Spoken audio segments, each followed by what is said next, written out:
Boom. Hey guys, so hello. And yes, you were early hello. As you've read by the title, we're gonna be reading, well, something in the Limbus Company universe, Project Moon. Technically it was before. But there's actually characters in, well, basically in the story that are in Project Moon. Hey, swag. But yeah, in case we're gonna be reading this here, and we read chapters, 1 to 10 yesterday, and it basically, we're a detective in the city, and we can see distortions, well, we can see the distortion before they manifest, you know. And in this one right now, a company hired us to, solve a distortion, and, they kind of locked us in the building, or in the basement.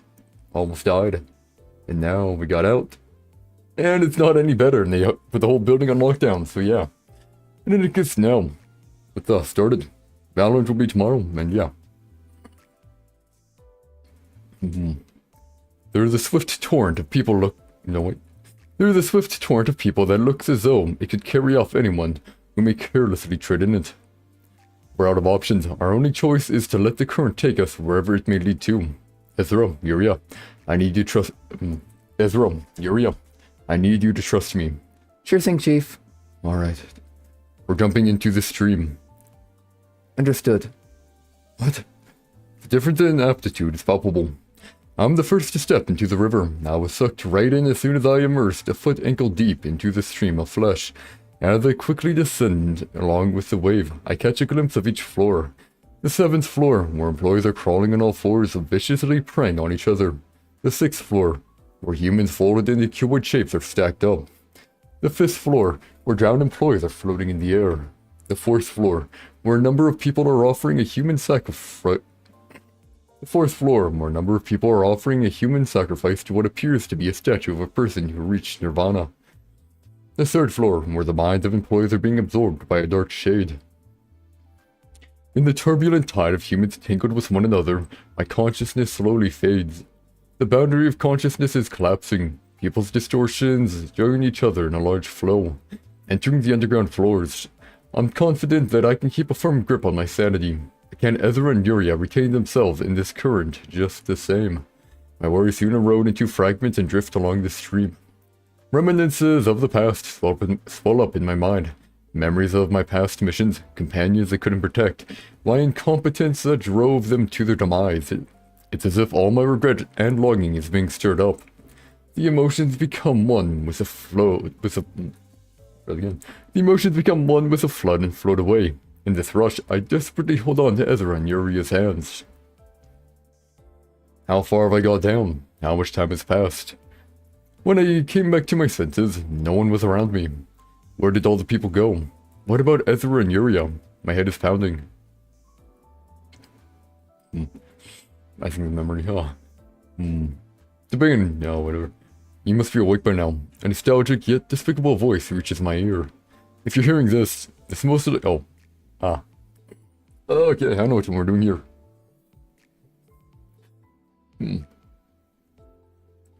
Okay, fine. You must be awake by now. A nostalgic yet despicable voice reaches my ear. If you're hearing this, that most likely means you're at the 15th floor. No, if you're hearing this, that most likely means you're at the 15th basement floor of Taeyang Produce Co. You always love to play silly games like this. You must have a lot of questions for me. That's a pre-recorded message. Now I see why Han Hee-jun visited my office recently. I've been playing into his hands all along. Hey Josh. We're just reading here. Indeed. He always trusted me and did every favor. I don't know who the heck this is, man. Oh, look at your... Indeed, you always trusted me and did every favor I asked of you. I'm guessing you were behind the incident I caused that day as well. I have no idea who's talking here, I can't... Sometimes I'm like, wait, who the heck is talking here, huh? Whatever. This is not the time for that, though. We have more important questions to address. Why did I leave a message here to talk with you? What happened to your adorable assistants? How was I able to use the distortion to my advantage? I won't let your cunning words sway me anymore. You sly serpent, it's my business to take care of my partners, and I decide my own path. Sure you do. I'm just trying to give you a small heads up. All the anomalies that occurred in this company, they were set up for one reason. I wanted to let you know that I found a clue about the distortion you're chasing after. As you've seen here, I can now harness the distortion to an extent. Moses, doesn't this give you a glimmer of hope that you may finally repent for what you did? Hey, who's the heck is talking? You know I was already about them. You know I was already about to go meet you anyway. There was no need to pull this nonsense on us. But if I didn't go to such length at the very minimum, your hatred towards me wouldn't have carried much weight at all, now would it? What a paltry concern. I'm carefully preserving all my wrath, just for you. Why don't you prepare a silver platter in the meantime so I can put your head on it? Or click. You must be awake by now, if you're hearing this. That most likely means you're at the 15th basement floor of the Taeyang Produce Co. That son of a gun. He knows how to mess with me all too well. I must focus on finding Ezra and Yuria for now. Flick. Fluorescent lamps light up the underground space. This was the 15th basement floor. It's entirely surrounded by pure white surfaces, and Ezra is standing idly in the middle of it. Ezra. I took out my smoking pipe and put it in my mouth. Then I placed my hand on my forehead. It looks like Ezra's distortion is still within my ability to solve. She seems so tiny and powerless, standing on the opposite side of the room with her head bowed. Detective, I couldn't protect her. This is just like back then. I trusted you, Detective. Yuri was laid still on Ezra's feet, unconscious. What? Sometimes just wait. Who was talking here? I don't know. Though, I still believe in you, actually. Yuri's red ribbon is still tied onto my smoking pipe. I quietly tasted the smoke as I looked up to the ceiling. Large antlers resembling those of a stag were grown on Ezra's head. Through my eyes, Ezra has always worn a mask on her face. Though, I could never quite tell whether that mask was a true expression of her feelings. At this time, numerous masks were plastered all over her body. The river of distortions got her head. The river of distortions got her in the end. I suppose solving the distortion of my precious sidekick is one case I can work on. I suppose solving the distortion of my precious sidekick is one I can work on free of charge. I let in a violet breast. Chapter 12, Math. Math. Let's dance, Ezra. Ezra, a diligent child who has a little faith in herself. Ezra wore a different mask every day. I could only read the expression of the mask covering her face. I don't know what her true expression beneath the mask may be, but I decided to accept what's shown on Ezra's mask as her expression. I never bothered to forcefully resolve her distortion until now. This time, it's different. She's on the verge of losing herself. Swept by others' distortions, her entire body is covered in the masks of many others as proof of her perilous state. Ezra prepares a mask for each person she confronts. Ezra prepares an emotion for each mask she wears. I can only begin to fathom the storm raging in your mind. The 15th basement floor, Ezra and I are facing each other in this white room. Loud noises came from Ezra's mask. Voices of laughter, crying, anger, anxiety, melancholy, distrust, disgust, and joy fill the chamber. I coiled my violet whip around my hand. Let's dance, Ezra. I last shouted Ezra, my first target, a laughing yellow mask on her right leg. A voice rings in my head when I grapple the mask with my whip. What's your favorite kind of sand? Oh. What's your favorite kind of sandwich, Moses? Mine would be mustard. No, never mind. Mine would be mustard. And mustard is my favorite too. I pull the whip to tear off the yellow mask from her body. It makes me feel nauseous. Ezra lets out a scream. Please bear with it just for a bit. The red mask on Ezra's left shoulder gives out a screech. Ezra grabs the whip and pulls me toward...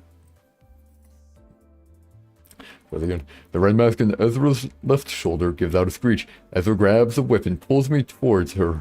I release the tension in my body. In a moment's notice, I'm sent flying in her direction. Because I'll break everyone who's got to die. Ezra swings her fist at me as I'm being dragged toward her in the air. Using the momentum of the pull, I managed to propel my body away from her fist's path. I wrapped the whip around Ezra's body and jumped onto her shoulders. Then I grabbed the red mask with my hand to tear it off. Use violence only when it's necessary. Shrieking, the red mask is ripped out and thrown to the ground. My hand turned red from the searing heat of the mask.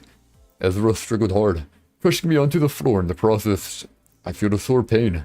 A bone or 10 must have gotten a crack. It's gonna cost a fortune to get my back. No. It's gonna cost a fortune to get my back fixed. I confronted Ezra's mask and tore them off one by one. With every mask I removed from her, a burst of Ezra's emotions came forth. An ice-cold mask, a mask that ate away the mind. A mask with rusted nails hammered into it. These are not your true emotions, they're facades. Faces that you want other people to see of you. I was scalded, bled from splinters, got frostbite, and threw up from sickness. Only one mask remained.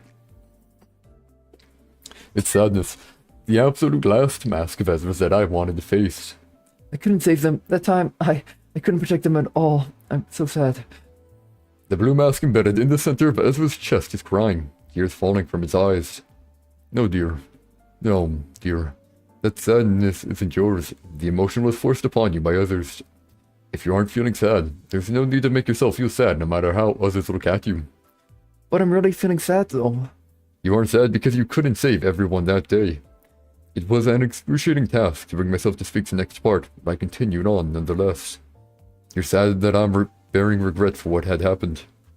The mask opened its mouth and began wailing loudly. My head felt like it was on the verge of bursting from hearing its cry. An unstoppable stream of tears started falling from my eyes. For shatter, the mask broke apart, and several shards were stuck in my chest. The wounds bled tears instead of blood. Ezra was back to her usual self. She knelt down, staring into the floor. I slowly walked over to her. It's over now, dear, and gently caressed her head. Detective, I'm sorry. Ezra whimpered. The next issue at hand is Uriel. She seems to be in a perilous condition as well, although she doesn't seem to have been afflicted with the torrent of distortions, judging from the state of her body. I placed my hand on my forehead and whiffed my pipe.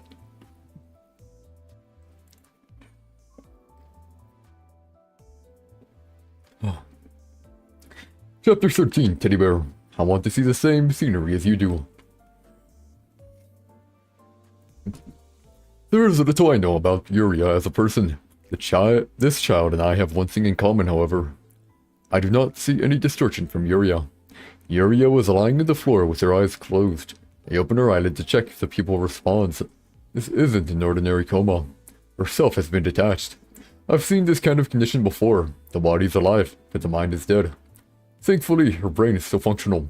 There's still a chance. Ezra, bring me a scalpel. Sterilized. I need one that can cut through bone. Roger, you're gonna perform the operation I'm thinking of, right? I'll take out the stasis preservation cube in that case. Yes, we're extracting her brain. I pulled a pair of sterile gloves out of the inner pocket of my coat and snapped them on.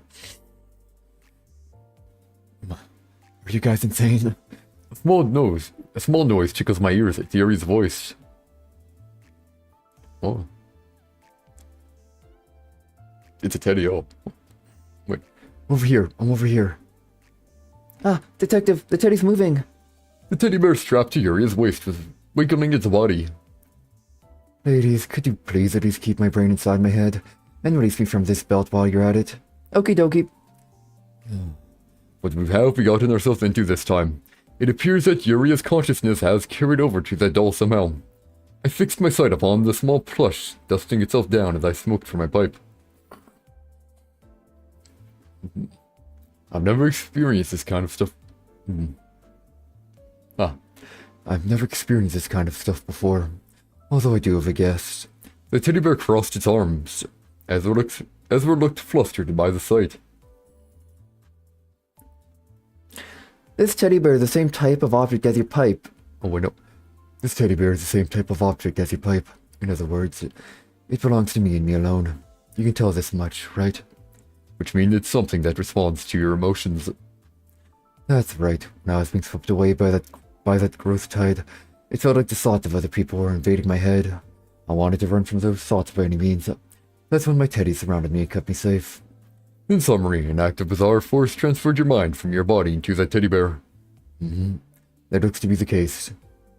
After all, these tools of ours resonate with our emotions.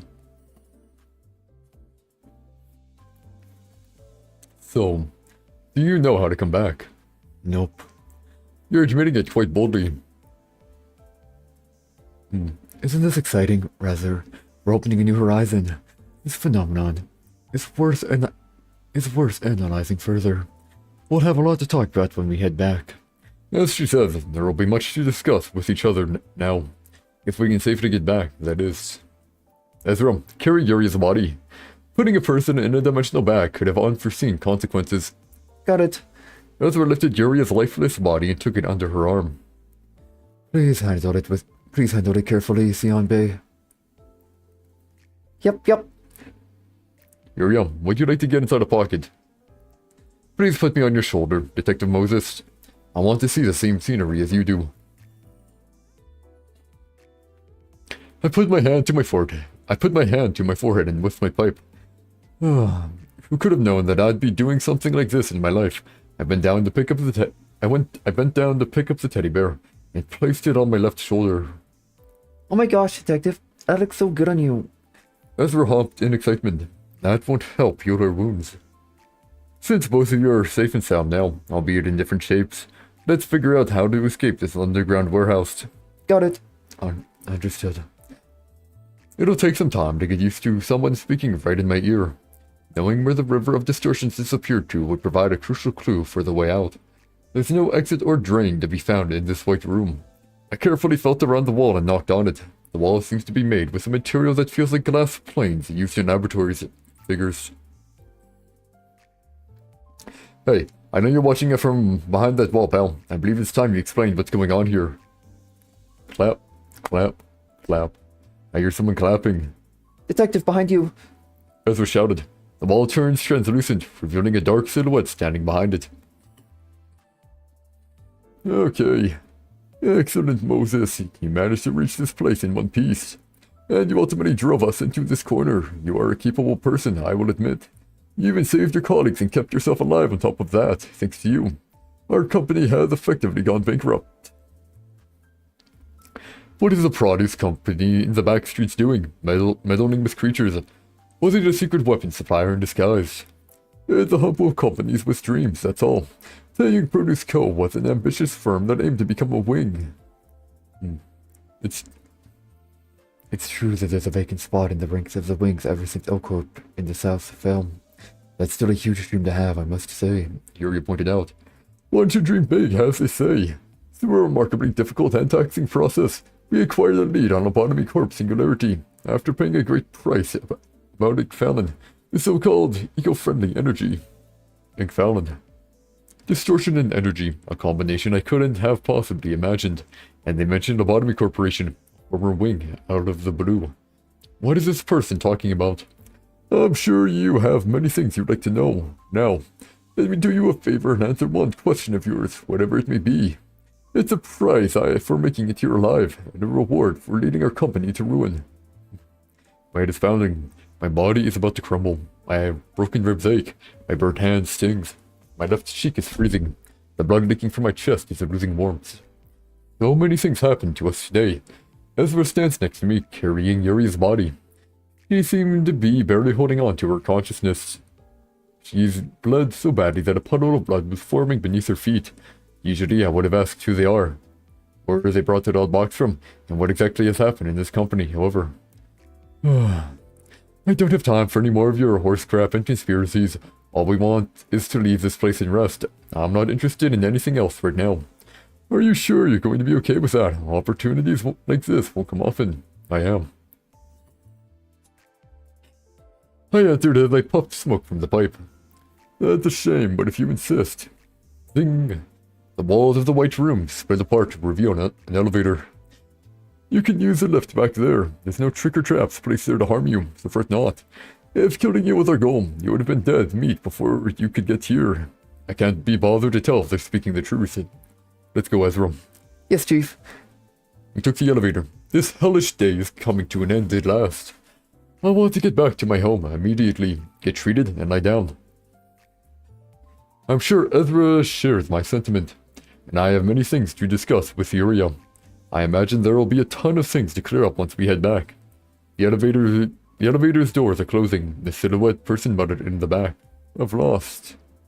Or are they talking to themselves? Yuri. Who is that person talking to? Yes. As soon as I hear that word, my eyes open wide. Blood and rage rush to my head. I must ask that bastard what they meant when they spoke that word.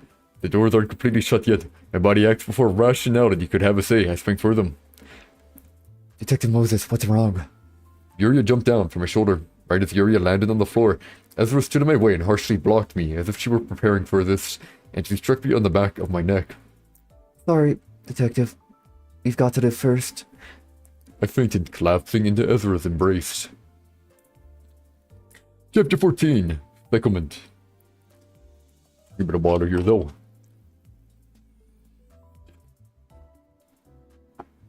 With a lot of reading, I need a lot of, a lot of water. There we go. Chapter 14, Settlement. Uriel, know what I'm going to sincerely and thoroughly exploit you from this moment onward. You shouldn't have stopped me. I snapped at Ezra with my pipe in my mouth. The two of us are facing each other, sitting at the table of our office. But there was no reason to risk your life for info about that person, Detective. You'll be leaving to see her in 2 weeks anyway. Ezra yelled at me in an emotional voice, as if she was about to break into tears. No use lamenting over a missed opportunity. My hand made its way up to my forehead and I breathed out a chain of smoke. Now, don't lose your cool over it, ladies. It's fortunate enough that we escaped that hellish company alive. After wrapping my bandages around my injuries, Yuria climbed down to the table to calm us. Detective Moses, your wounds have been all Detective Moses, your wounds have been all bandaged up. And don't forget to take this HP tablet before going to bed tonight. The teddy bear places it put in front of me. And here's yours, Siambe. Yuria walked across the table and put one in front of Ezra as well. Thanks. Ezra dropped her head. I suppose I should change the topic. Yuria, why don't you tell me what happened with your body? Okay, well, I guess it's time to talk about that. Much like your smoking pipe, this plush doll is an object that responds to emotions. I call these instruments psychoment. Equipment that's powered by the soul, huh? That's the gist of it. I know it's silly that a workshop meister is talking about souls and spirituality when my job is all about technology, but those are the facts. After seeing you battle that monstrous giant in the underground warehouse of Taeyong Bodhi's Co., and having myself transferred to this teddy bear segment, I've become aware of this. What was the ribbon you tied to my smoking pipe? I never created flaming birds with my pipe before. That's an experimental work of mine. I tried decorating your psychoment a little. Simply put, psychoments hold more potential than any other piece of equipment that has existed up to now. Can you believe that someone could manifest personalized gear by having a strong determination or feeling? If psychoment became more accessible to the city's denizens, it would shift the ecology of the city and its workshops. I'm focusing on enhancing the psychoment by sculpting and decorating them. One type of psychoment, or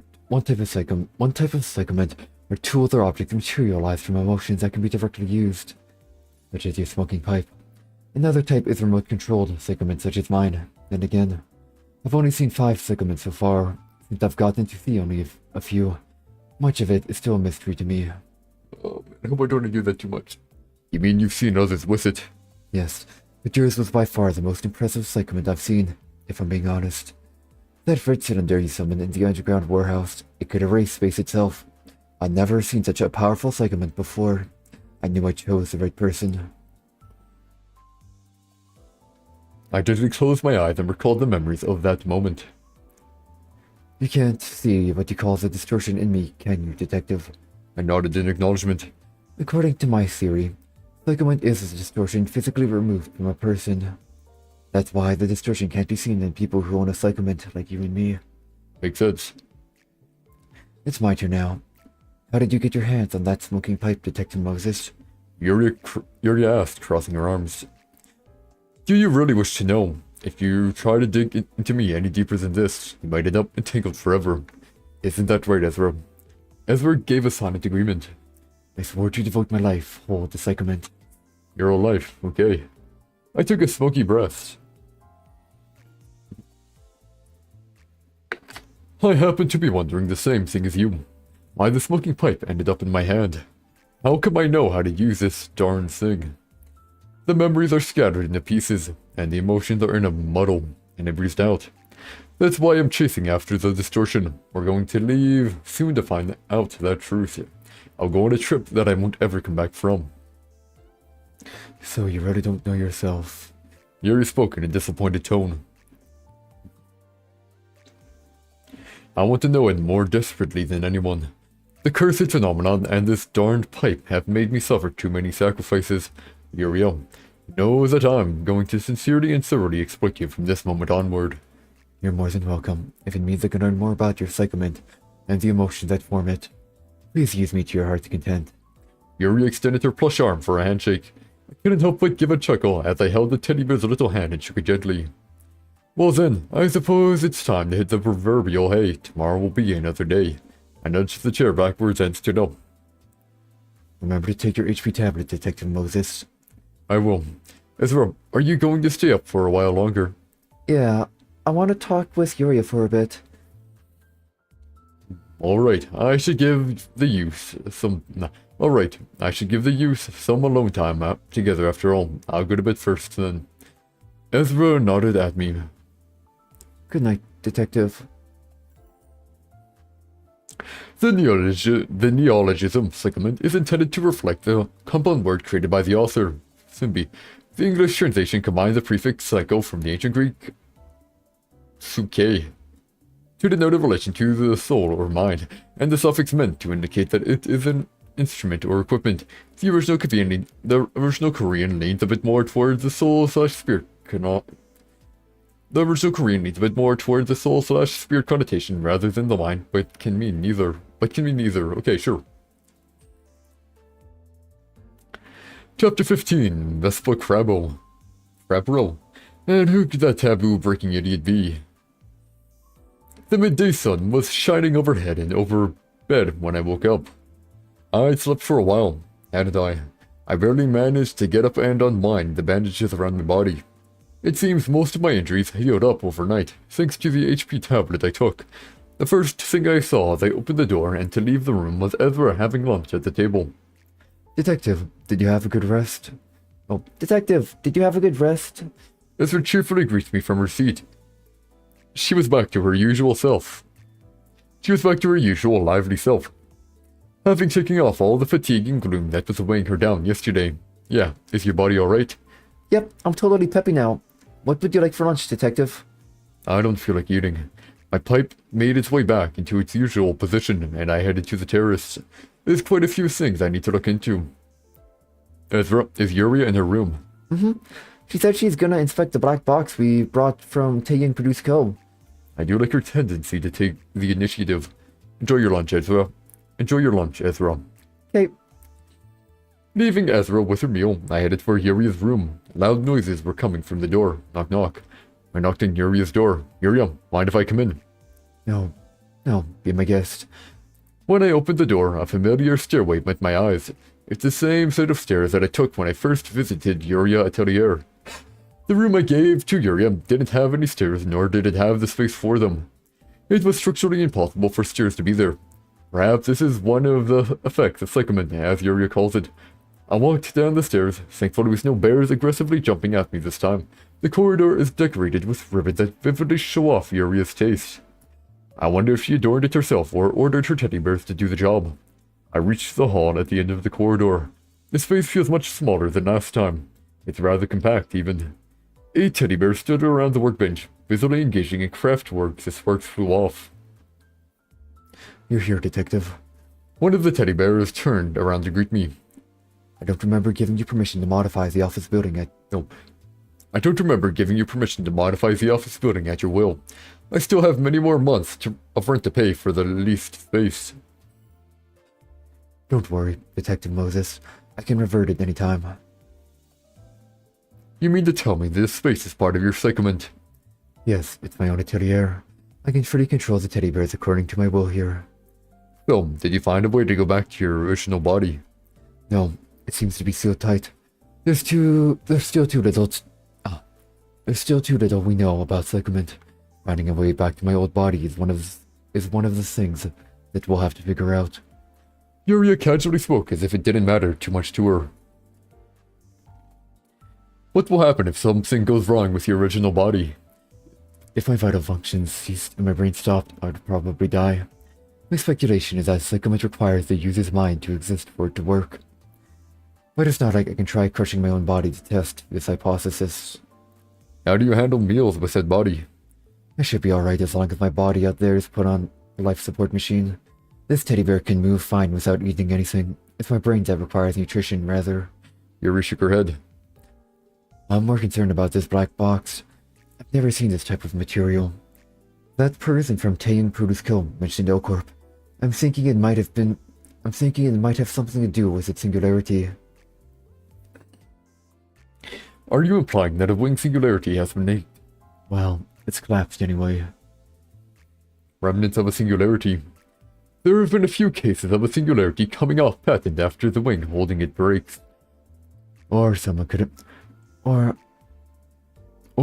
have scavenged one of the sealed branches, or got all the way into the headquarters, perhaps. Yuria, I'm more interested in learning about the functions and working principles of that box. I can tell you what it does.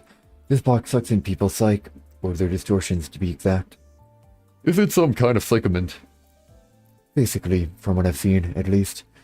It could be a psychement belonging to someone, or one formed from our artificially created minds and emotions. Creating minds and emotions, an action that is considered taboo. We'll ultimately have to learn more about the distortion in what you call psychement. Yuria naturally climbed onto my shoulder. That's why you're going on a long trip, right? Speaking of, what should we do with your body when we leave? That's an issue I'm still pondering over. I've been tinkering with a few ideas, but for now, we should focus on chasing the distortion. We already have a few requests waiting to be read. Yuria held her arm to point at the exit. This tiny teddy is growing more brazen with each passing day. Sure, let us have a look. I left the room to find a visitor in our office. The atmosphere was ominous. Ezra sitting on the sofa and facing the guest. Looking as anxious as she can be. I can see his back from here. A bright yellow jacket embroidered with a black hornet. A couple of weapons lay next to him. Having the gall to wear such a blindingly obtrusive color means that he has much confidence in his skills. Is it a member of a syndicate or a fixer? The guest noticed my presence and turned his head to look at me. Then a deep voice came from his mouth. Ah, a pleasure to meet you, Dr. Moses. Ezra, who is this person? He doesn't appear to be a client looking to give us a request. I adjusted the position of my pipe slightly. Detective, this is... Ezra floundered. Let me introduce myself. The man got up from his chair and turned to me, resuming his speech.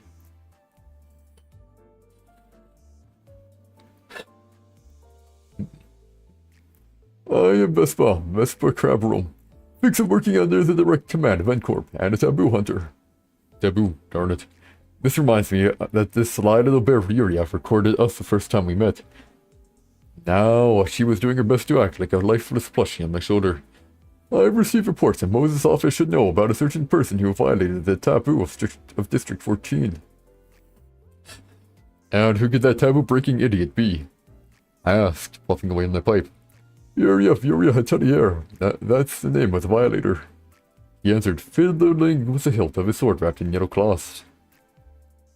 Have you seen her? No. Several people on the street have testified that they saw you enter Yuria Hatelier. Do you have concrete evidence? Alright, recording footage was forbidden in District 14, wasn't it?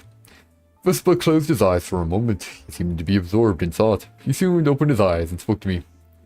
Thank you for your cooperation. If you ever happen to witness Yuria, please mail me at this address. He handed me his business card. I will, Mr. Vespa. Ezra, our guest is leaving. Okay, Detective. Ezra rose from her sofa seat to open the office's door for our departing guest. As Vespa walked past me, he whispered into my ear. That's quite a plush toy on your shoulder. Why, thank you. I think he knows. Vespa briefly stopped at the entrance and gave us a nod before closing the door. Ezra, start packing up, now. Ezra, start packing up, now. I calmly spoke. Ah, this is the dude, eh? Kind of reminds me of Mersault, eh? Yeah, kind of.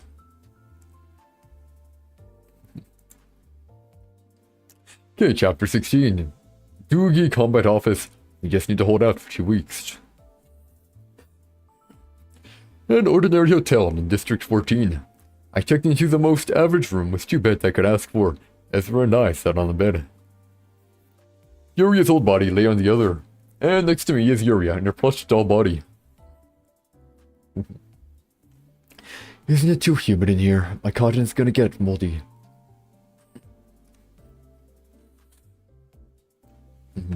You sly teddy bear. Perhaps she knowingly broke the taboo as a means to keep up. Perhaps she knowingly broke the taboo as a means to keep us hostage. I'd bonk her on the head if we could hurt her. We left our office to escape the taboo hunter's eyes. He most certainly noticed that we were hiding something as soon as he met us. Those kinds of fixers simply can't be avoided. Also, how come they immediately send a fixer that appears to be at least a grade 2 after us? It's not common for a wing to dispatch a fixer under its command to deal with something as trivial as filming a fight in the back streets. Here we are. Do you happen to have a previous track record of breaking taboos?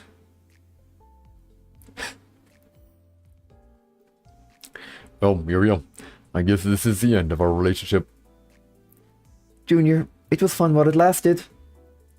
Ladies, like it or not, we're all in the same boat already. Tell me why the 2 of us should risk our lives to protect you. Our own come before investigating Distortion or Cyclement, and what's chasing us right now is neither. We're not running a combat-orientated office. It's all for Cyclement, of course. I rewatched the videos of you using the smoking pipe and the giant emerging from that black box countless times. That's how I could make many theoretical advancements in our research. What? Don't tell me. The glasses we wear there were actually... Detective, I never asked her to put any kind of recording function in the glasses. Ezra waved her hand and shook her head. That cheeky little bear. I put my hand to my forehead. You mean everything that happened in Taeyang Produce Co. that day was reported? Yes, until the disgusting river took the glasses off your faces, that is. Why didn't you tell me? I was scared you'd kick me out. You would have at least stopped me if you knew, but if I didn't make any record of Cyclement or the distortions, this research wouldn't have gone anywhere. That's why I was quiet about it. Yes, it's fine and all, but Uriel. Put a hand on the teddy bear's head and pet it. Remember, if you hide details that could put us in mortal peril one more time, then I'll part company with you for real. Understood, Detective Moses. Yes, that's a good girl. Alright, Ezra, tell me your first impressions of Espo. Ezra has a keen sense of when it comes to combat. Since she enjoys fighting, she's excellent at discerning a strong opponent from a weak one. Can't beat him. Ezra declared that outright. Ezra is honest when she says she's no match for someone. That person reeked of blood. He's probably fought more battles than I can count. He might be stronger than Jun Xian Bei too. Which means he's definitely grade 2 or above. Wonder who is an expert in murder at that. Detective Moses. Can't you defeat him with your Cyclement? Your smoky pipe could take down the gigantic skeleton the other day. The kid seems to be mistaking me with the red mist. Yuria, confronting humans is a different issue.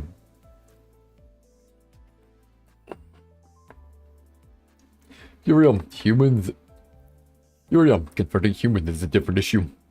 There's a fundamental contrast between a distortion filled with naught but murderous intent and a person who was trained in the art of killing. A person like Vespa who has overcome numerous life and death situations won't give me any time to breathe into my smoking pipe. He'd slice my arm off or break it before I could take a single peep. What if Ezra Xian Bei earned you some time, just like last time? Junior, I'm not sure I can stall that guy at all. Silence fills the room. Only the sound of the ventilator fan disturbs the stillness. If we can't fight him head on, if we can't fight the Hornet head on, we'll have to outsmart him. The best way would be to avoid having to fight him altogether. The first thing I can think of is fleeing District 14. Yuria suggests, crossing her arms. A simple idea, but sadly not foolproof. There's 2 weeks of time until we can take the warp train with the tickets we received. The Tambu Hunter could catch up with us easily if we drove along the road. Detective, I got one.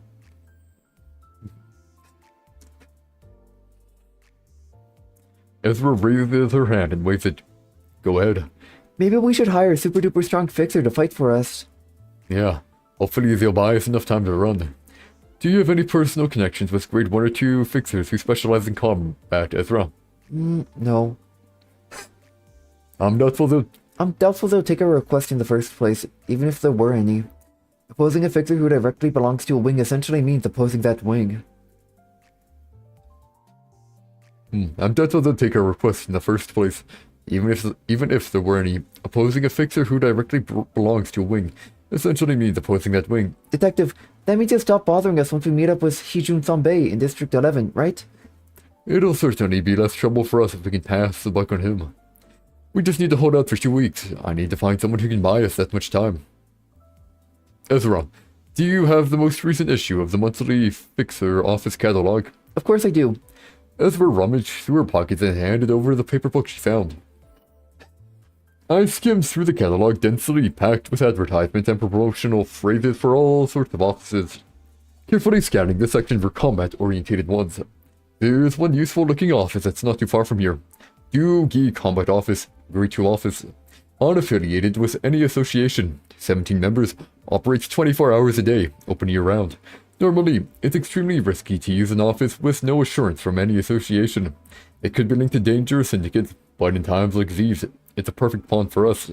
They won't ask what's going on, all they ask for is money. Ezra, I'll go outside for a bit. Okie dokie, I'll get my gear. No, I want you to stay here and keep Yuri's body safe. But Detective, it's dangerous to go alone, and it's late evening too. Sweepers don't know. Don't worry, Ezra. You're very reliable to have around, and I'd love to take you with me if I could. But I'm leaving you here so you can help keep Yuria safe. I'm counting on you. Okay. Ezra answered, hanging her head. I'll be back as soon as I sign the contract. Yuria hopped on my shoulder and I left the hotel room. An evening street lit by the setting sun. A dramatic, distorted people are on their way home from work. Their heads turned downward. The scenery is the same as ever. People stroll the streets, bearing distortions that look similar to one another, but not quite the same.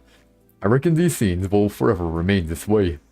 A crude signboard that reads Doogui Combat Office is hanging outside a 2-story building. The light on the sign was flickering, suggesting that it has endured many years. This building seems even more dilapidated than our humble office. I took the stairs to the 2nd floor. When I opened the door, I was greeted with the sound of a chime and a fusty stench. Oh, it's fine. Guys, we got company. Followed by someone's loud voice, people in the office extinguished their cigarettes in their hands and started bustling about, organizing the space. Here, please take a seat, ma'am. A person who appears to be a desk jobber led me to a seat. There's not a single room separated with walls in this office space that appears to be around 20 pyong in area. The floor was a plain surface of grey cement, not covered in any flooring at all. I parked myself on the seat and took my smoking pipe out of the inner pocket of my coat. Is this really a grade 2 office? Where do all their earnings go if none of that money is being spent on the office interior? Doesn't look like someone who'd usually come to a place like ours. Got someone you want to see dead. The man sitting on a sofa with a haughty posture talked to me, scratching his head. The sunglasses-wearing person seemed to be the boss of the office. I'm here to give a request. Well, you look like you're wealthy enough to afford our service, and you seem pretty old too. I wonder what's your business coming all the way to our office. Let me guess. You got a problem with inheriting your fortune to your kids or something? As the boss burst out laughing, the office crew laughed along. Talk about another lack of dignity. What do you think we are? Some kind of shabby local office made out of hicks? We've been through hell and high water. Say, Let me have a look at your business card if you got me. I took my card out of my coat pocket and handed it to him. He briefly lifts the sunglasses to scan through my card. His 2 eye sockets are empty. A distortion, not a severe one though. Moses office. Mysteries and unsolved cases. 7-ish association affiliated. 7 association affiliate. Some weird shtick you're up to. He put a serious look on his face. He stared to the floor for a moment before looking back at me. Name's Ang Lee. I'm the rep of this office. He gave me his business card. Big Lee, representative Doogie, office, grade 2 fixer. It's written in rough handwriting as a note of his current status. Let's get straight to the point. What does the brainy office want with us? I want you to protect my office for 2 weeks. I'll pay you as much as you want. Made an enemy of someone, eh? Happens pretty often, don't it? The fixers of the office collectively nodded. So, how many executes do you want? Every fixer in the office. Must have made one huge fuss, haven't you? Once again, well, you'll get enough payment to compensate. Who are we facing? None of that. I remain silent. You smoke? Oh, I love smoking. Let's take a moment to talk alone on the rooftop. Smoking a cigarette, Langley looked up at the sky. A forest of buildings are surrounding the landscape. Night fell on the streets already. So, your job is to solve weird and odd incidents. I nodded, smoking my pipe. You see, I have a kid. Problem is, she's shut herself in a room and just won't leave. You're giving me a request now. People's gotta help each other out, ma'am. Maybe it's just my sick head, but something beyond my comprehension is going on in my house. If you can solve this problem, I guarantee you'll have my whole office keeping you safe. Can I get a discount on the request fee then? Come on, aren't we doing a huge favor by not asking who we're up against? Now you're just being greedy. I laughed with him. Yeah, right. Ezra's a much better negotiator than I am. Can you offer an escort right now in that case? The location is room 1306 in the Business Hotel on Chili Street. A few useful guys will be on their way to that address right away. Good. I hear more about the strange happenings in your house as we head to your home. Well, that's the deal then, yeah. I nodded and shook hands with Zhang Li. Tobacco smoke billowed from the roof for a good while.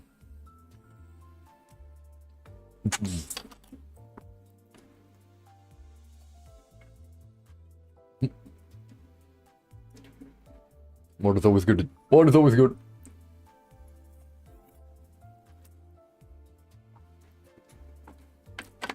There we go. Big Lee led the way to his house. It's not too uncommon for a child to lock themselves in their room these days. The cause must be a trauma of some kind. This problem is highly likely to be related to the distortion in that case. Besides, weird noises are coming from my daughter's room every night. Maybe you should have some more respect for a kid's privacy. It's nothing of that sort, ma'am. I've killed a whole lot of people in my life. I know the sound of tearing flesh and breaking bones all too well. It's that gruesome and morbid noise. Something that shouldn't be heard from a kid's room. Keep me out along as my daughter screams. I'm sure you have tried forcefully open the door. I'm sure you have tried forcefully opening the door, am I correct? Sure I have, but whenever I grab the doorknob or try to break the whole door, it always pushes me away, and the noise would get louder and more bruising the harder I tried to open that door. I'm in a rough spot where I'm darned if I do and darned if I don't. How old is your child? How long has it been since she's locked herself in? 17. She's been in there for almost 8 months now. College entrance must be a concern, as well if she's stuck in there instead of studying for it at school. You see, my daughter pays attention a virtual school. She's never missed a class until now, and the grades were fine last I checked. Virtual schooling. Students take lessons in a virtual space. It's a type of school preferred by parents who value the safety of their kids, since they don't have to pass by potentially dangerous alleyways to get to school. An advantage shared by boarding schools. A parent like him who engages in violent work would especially pay more attention to their child's well-being. Yeah.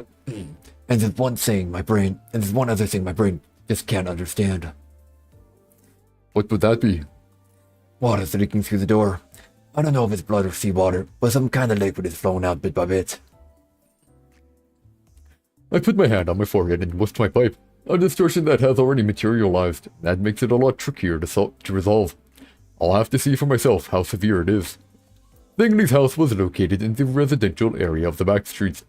It's one of the safest places outside of the nest. A complex of 30-story apartments lined up like a packs of cigarettes. It's akin to a cage for chickens. I followed Zhang Li into an elevator. The lift slowly rises, creaking and rattling. His house is on the 18th floor. As the elevator doors opened, lamps in the hallway detected our presence and flickered on. Bingley took a key out of his pocket to open the door to Unit 1807. Creak. The door opens with a sharp grating noise, and an unlit hall greets us. You live alone? Everyone has their stories, ma'am. Bingley forced a bitter laugh. Yeah. A shrill shriek strikes my ears immediately afterwards. Bingley lets out a sigh. That's a name. That's the sound I was talking about. Your daughter's name was Faye, was it? I walked to the room where the scream came from. What I was faced with was a giant aquarium in red. The door had disappeared. The room was full of red water, about to overflow. Colorful aquatic plants lined the interior, gleaming in the light, shining from above as though there were a hole in the ceiling leading to the sky, and the silhouette of something massive is slowly drifting afar. Check this out. Red water leaking from the door, just like what I told you. It seems Zhang Li can't see what's in this room. That means the materialization is not yet complete. We're both in luck. This seems to be the case of a phenomenon I'm an expert on. That's so. I've counted on your help, Doc. Zhang Li bowed low to me. I have one thing to ask of you. I need you to trust me no matter what I do from here on out. What's about to happen won't be anything normal. He nodded. Standing before the room, I took a deep breath. This would get my mind as wet as a drowned rat. I held my smoking pipe in my mouth. This red water is the manifestation of depression. I let out a white breath which turned into a cloudy mist that shrouded me. I remember taking a similar request before. If I went into that room unprepared, I would drown in the melancholy of Faye. The white veil surrounding me protects me from such mental corrosion. Being soaked in someone's sadness is a dysphoric experience comparable to no other. I touched the barrier of water. Faye, I'm going in. I took a step into the room, my ears submerged along with the rest of my body, cutting me off from all external sounds. The inside is closer to a lake than a sea. It's filled with fresh water, not seawater. The water isn't salty. This child sadness isn't the briny, tear-jerking kind. You can talk now, Yuria. Yuri jumped out of my coat pocket. I put her on my shoulder. That was so suffocating. Because the taboo hunter is after us, I forbade Yuria from speaking in most occasions. Him or others could be eavesdropping on us any moment.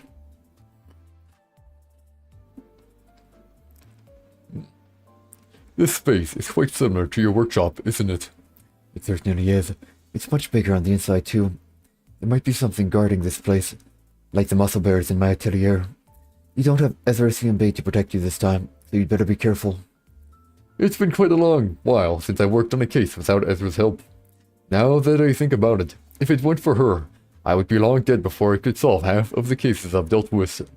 I'm guessing she got bored and fell asleep alone in the hotel room by now. This place is so eerie, yet beautiful. Yeah, we should practice extra caution with beautiful distortions. The sound of laughter echoes from somewhere. I exhaled a red breath. The pipe assumed the form of a sharp crimson blade. Detective, I just heard a sound coming from over there. Fake laughter underwater. Yuria pointed to the right. When a sound is heard in a mysterious place, should I approach the sound's source or move away from it? It's a problem I still don't have a definite answer to. Even after doing my job for so long, I'll have to trust my intuition in the end. I walked toward where the sound came from. Yuria, is there anything you can do to assist me in that body? No, Yuria, is there anything you can do to assist me in that body? Afraid not. Afraid not. Shh. He bold-faced little plushie. You just cursed at me in your mind, didn't you? Well, I can't assist you directly. I can provide you with a bunch of prototypes I've brought. I tried making ribbons for each color. If you have a function you'd like to use, just tell me and I'll tie up your pipe with the right ribbon. Well, what kind of functions can I expect? Well, there's quite a diverse range of functions, and they mostly depend on your emotions. So I can't give you the details here. You can just ask me for the feelings you need right away. Aye. I'll look forward to it. Ask for the feelings I want. I'm not sure if that's the right attitude for a technician to have. How do you usually solve Cases like this, Detective Moses?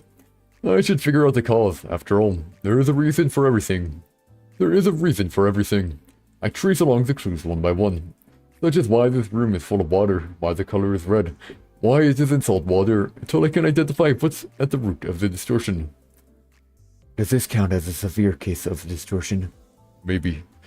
Every person is different. Thus, every person's distortion is different. I cannot begin to fathom the depth of the trench that is in thee. Every person is different. Thus, every person's distortion is different. I cannot begin to fathom the depth of the trench that is the human mind. Therefore, it's difficult to judge a distortion's nature hastily. I'll have to knock on their minds and confront them myself to find out. Which is frankly an exceedingly tiring work. Repeating such thoughts, I kept walking forward before I finally reached the culvert behind the laughter. It's mermaids as I expected. Oh, great. No more water again.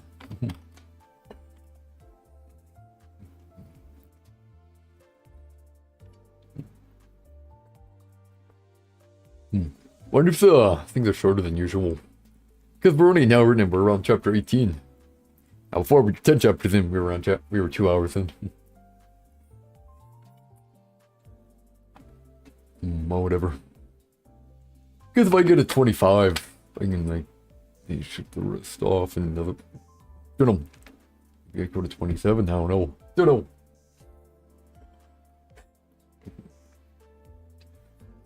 They're mermaids with the body of koi. The faces of humans on the bodies of colored carp. Their long hair flutters. That big dumb fish was singing again. It's like she can't take a hit at all. Don't you think it's lame? Oh. This is class students or whatever. Maybe here. That big dumb fish was singing again. It's like she can't take a hint at all. Oh, actually no. That big dumb fish was singing again. It's like she can't take a hint at all. Don't you think it's lame how she writes clingy lyrics to sing with that voice? I would have been a much better singer if I was born that size. Don't you think so too? 3 mermaids are sitting around, loudly chatting with each other. Their eye sockets are empty, just like long leaves. Perhaps there is a linkage to be found between them. The 3 merfolk appear to be communicating with their voices alone, unable to see each other. One of the striking features of the merfolk is their power in their voice. Every merperson I've seen in my job possessed an ability related to voice, one type or another. And the ability of these merfolk here seems rather straightforward. The words they loudly chatter become red thorns as they escape their mouths.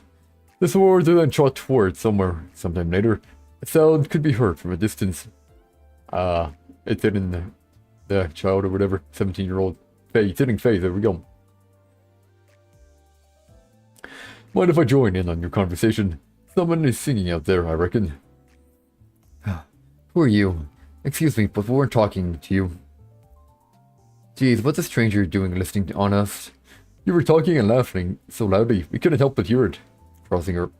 You were talking and laughing so loudly, we couldn't help but hear it. Crossing her arms, Yuri rebutted. It's still a rude thing to... It's still a rude thing to eavesdrop on others. We're just talking by ourselves.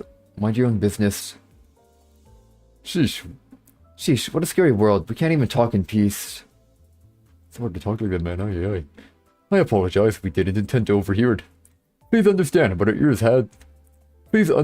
our ears had no choice other than to pick up the sound traveling through the water. We need to know what's going on in this place. Jerry added. Did you come from above? One of the mermaids asked. We did come from outside, although we weren't from above. I had a feeling you weren't from around here. Here's a word of advice. There's a few rules you should follow. And what would those be?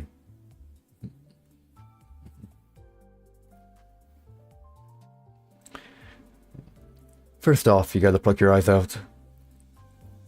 That's right, we don't see you, we only hear and talk. Being is the most dangerous thing you can do here. This place looks rather beautiful, though. Yuri asks. That's precisely why. It's so dazzling and beautiful, it could kill you. So we gouge each other's eyes out. How many mermaids like you were here? Don't know. I think I heard voices of about 100 of them today. There's still a bunch of surviving friends out there. Surviving from what, exactly? From that huge monster, obviously. What else could it be? Whatever, sure. Because this is not yours, so it's fine. Anyway, we let you hear too much of our voices. You know nothing is free in this world, right? What do you want us to yield? I wouldn't mind compensating you for the things you told me.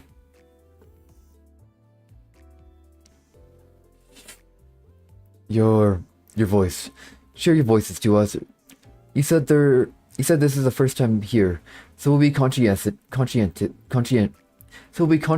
and only take small portions from you two.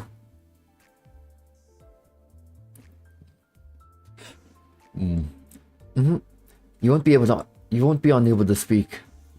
Bleh. Bleh. Detective Moses, you're starting to freak me out. You're hid behind me. I paused for a moment to think. I'll have to follow the rules for a while. You can take my voice, including the kid's share. Detective Moses. Miria, trust me. Well, fine. The three mermaids took turns to kiss me.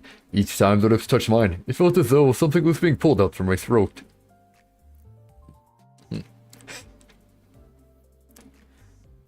Hey, I didn't expect your voice to taste this good. They say your voice gains a savory taste as it ages. That's so true. The mermaids babbled on, much livelier in louder voices. My voice only has half as much volume as before. It feels rather raspy as well. Detective Moses, are you alright? Yuri worriedly asked. Yeah. Let me tell you one more thing. You better not speak too much here.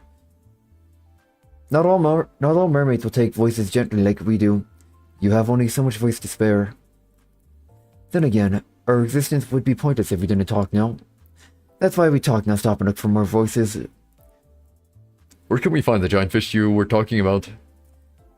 It's where the screams are coming from, and the place that shines so brightly. It's headache-inducing. She's got a stupidly massive voice pocket. It just never runs out no matter how much she sings. Once again, red words spewed from her mouth become thorns that fly somewhere. Moments later, a scream is heard. Thank you.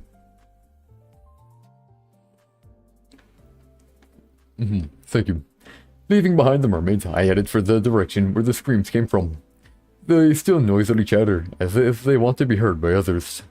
The large monster they mentioned, and the source of the screams must be Faye. It would appear that Faye's own Distortion is attacking her. Yuria, is it possible for your teddy bears to attack you? Sure, it's possible. There's no way I'd make such an order, though. I control the teddy bears like they're my hands and feet. You can slap your own cheek if you bother to. You see what I mean? This could possibly be a form of self-harm. 17 years old, a student, virtual school, red water, aquarium, freshwater, carp, mermaid, song, voice, sword, self-harm. I slowly enumerate the clues and make possible connections. Discord with someone at school. Delicacy of a child at puberty. Desire for a beautiful voice. Urge to sing. Self-loathing. Attempted self-termination. Severed relationships. There's still much leeway for guessing.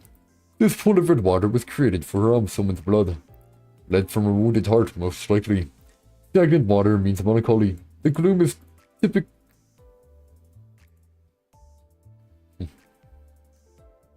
That's fine. The gloom is typically distorted in the form of water. Sadness full of sorrow manifests as seawater, usually with a deep blue hue. The subject often burrows deep into their own heart, knowing the ocean depths. On the other hand, blood-red water is a disruptive kind. This place can be compared to an aquarium or a shallow pond. A body of stagnant water glowing in bright powder pink that is neither dark nor deep. An aquarium of depression where destructive impulse suddenly rests. Repeating such thoughts in my mind, I slowly walked towards the epicenter of the sounds. Whenever the screams paused, I spoke with blind mermaids passing by. With every mermaid talking about screams, I gained more information about where the sources are located. As I get closer to the sounds, more red swords quickly fly past me. I turned around to deflect the ones flying directly towards me with my sword as I advanced. Not long after, I encountered a giant carp emitting a bright pink glow. I let out a sigh of relief, finding the host of a distortion in the expansive space it has created. Its half's about a 1.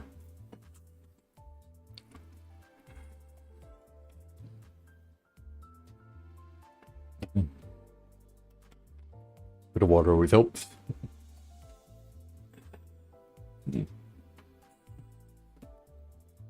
The carp radiated such a brilliant light, it was akin to a gemstone. Myriads of red swords are lodged in its body. The colossal carp lets out painful screams, blood is gushing out from the wounds. The carp sings, crying. A dreadful destruction created by herself. Dead mermaids litter the floor below the carp. Mermaids who still have eyes are lured by the light. When the mermaids approach the carp, long arms emerge from its mouth and pull her in for a kiss. Those hands engouge the mermaid's eyes out. Bleeding from the empty eye sockets, the mermaid breathes and sinks to the bottom, unable to scream. Yuri and I were watching that scene with bated breath. All of a sudden, a red sword grazed past my cheek and nailed itself in the carp. The white veil enfolding us pops. What? The white veil enfolding us pops. We slowly doused in the red misery. Without a shroud to protect the mind, the carp's reddish light directly enters my eyes. My mind is slipping in. I try to block the light with my palm. Yuria, hand me a ribbon with Yuria, hand me a ribbon with a feel of enveloping something. Purple would be good. I can hardly speak at this point. My voice was so small and coarse. Here. I wrapped the ribbon Yuria gave around the smoking pipe. As I exhaled a deep, lighted breath, dark smoke billowed from the pipe and surrounded the carp, holding it in place and restraining the light it emitted. I approached the carp and removed the thorn stuck in its body one by one. The carp showed each time a thorn was pulled out. The piercing shrieks invoked vision the face passed in my head. You just wanted to sing. I pulled out a thorn. You were always alone at home. I pulled out a thorn. You became friends with fellow students who enjoyed your songs. I pulled out a thorn. You were happy that your friends would listen to the songs you wrote. I pulled out a thorn. But those friends changed as time passed. I pulled out a thorn. Your friends only liked you for your pretty voice. I pulled out a thorn. They were only interested in your voice, not the songs you made. I pulled out a thorn. You began to think that your friends were jealous of you for that reason. You thought you were being hated.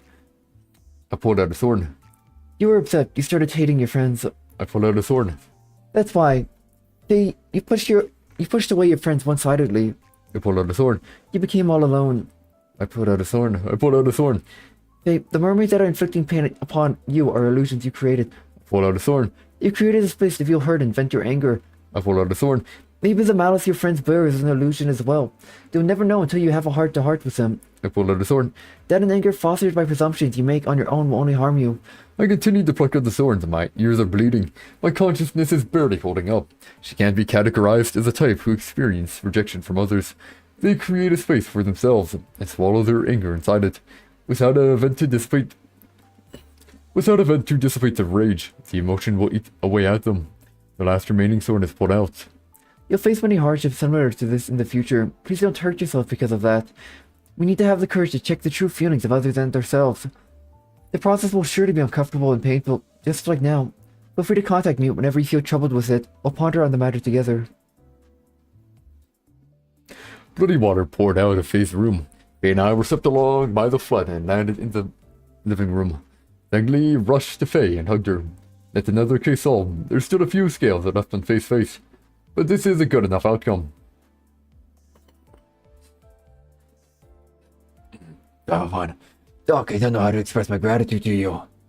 Langley kept bowing to me to show his gratitude. Pay more attention to your child. I know your job keeps you busy, but you neglected her too much. Yeah, I really should. Thanks again, Doc. Knock, knock, knock.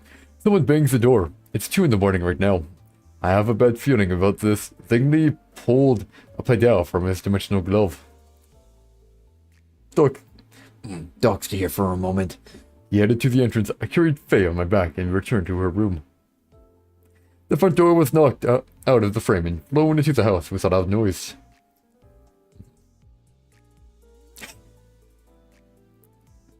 The person named Moses here. Vespa Cabro. That's his voice. Well, who are you? Bingley asked back in an intimidating tone. Mr. Cabro, Associate Fixer of Encorp and a Taboo Hunter. Please spare me a moment. I have business to handle here. Let me guess, someone broke the taboo. Correct. Click-clack. Vespa's shoes audibly sound on the flooring.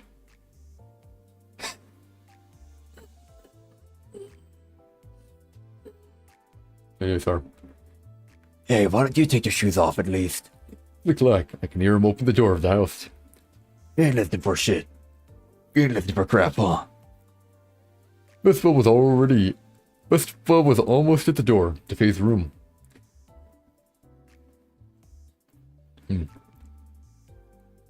The floor is soaked with water, or is this blood? Run. Yellow blade flashed before my eyes. Bingley's paddle blocked Vespa's sword. The sharp noise echoed through the house.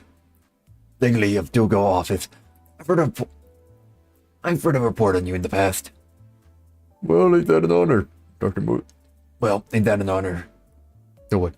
Bingley of Dugo office. I've heard a report on you in the past. Well, ain't that an honor? Dr. Moses, please take good care of my daughter. I gave him a nod. Vespa adjusted his glasses and scowled at me. The sound of swords clashing against each other blared from the house for a while. Noises of furniture breaking down, clamor of tussles and rough shouts. I hurriedly went down to the apartment, carrying Faye on my back. I couldn't afford to wait for her. I couldn't afford an elevator. So we took the stairs. The noise of them fighting still be faintly heard as I descended. We reached the ground floor. Something dropped from above with a heavy thud.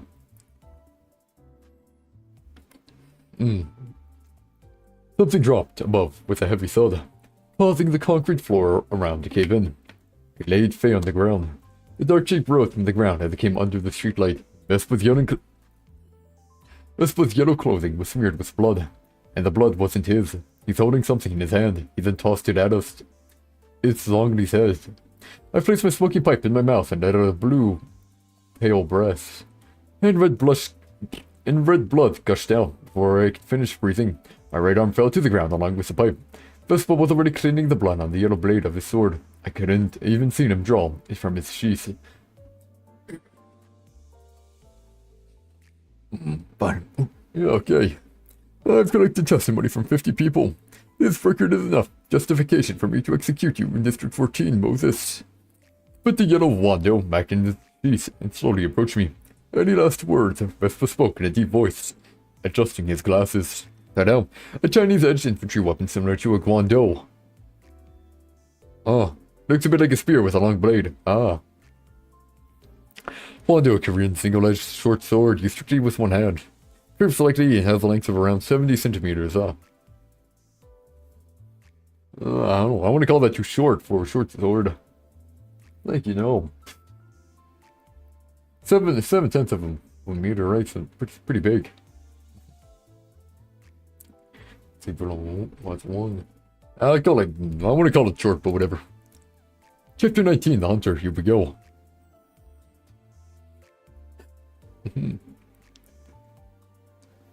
I'm more interested in hearing what you have to say. Do you want to take my life? Blood is flowing out of my severed right arm. All I can do at this point is run my mouth. Dr. Moses. That's a lot of letters, man. Dr. Moses, I do not enjoy killing people. I don't wish to stain my body with blood that I don't need to see. So, what is it that you want? First and foremost, the most important task. Retrieving the original footage that was recorded. Vespa shook his hand to check his watch for a moment and then resumed his speech. Second, moving you, Ezra and Yuria, the three people who broke the taboo to Encorp. Apparently, Yuria was not the only one guilty of violating the taboo. You don't immediately kill those who break the taboo. How considerate. Well, that's how things are. But no one who's been sent to Encorp for infringing the taboo has ever returned, to my knowledge. Vespa glared at me and readjusted his glasses. Dr. Moses, make no mistake. I could decapitate you right now and stir your head in a preservation cube. Then why aren't you doing so? Vespa is something he needs to coax out of me, something he can get from me. Knowledge about the distortion. It doesn't make much sense for a taboo hunter to inquire about the distortion. Vespa's objective is to bring Ezra, Uriah, and I to his employer. He seems to have located me easily, and he might be aware of Ezra's location as well. Perhaps he already took care of her. However, he would have no need to hesitate if I were the only remaining target. Now I get it. Finding Ezra and I should be easy for him, but Uriah. Even if he found Ezra and Uriah in the hotel room we booked, he'd only have an unconscious body on his hands. It would be difficult to find. It would be difficult to imagine via common knowledge. It would be difficult to imagine via common knowledge that her conscious mind has been transferred to the small teddy bear of all things, not a replacement body or any conceivable alternative. And Vespa is pressed for time right now. If he had enough to spare, he would have severed my head, like he threatened to do just now, and searched my brain for the relevant information. This shows that he has no time to do even that. This gives me leeway for a negotiation. He only needs to know something only a conscious Uriah knows. He's yet to find the original recordings. Only Uriah knows where they are. They'd be inside Uriah's workshop. In that case, I have time and information as my weapon.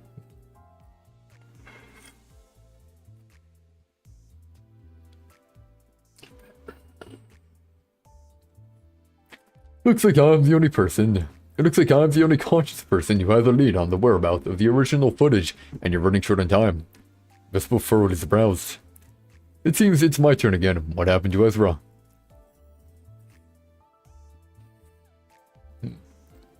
Okay, fine then. Let's show a bit of honesty to each other.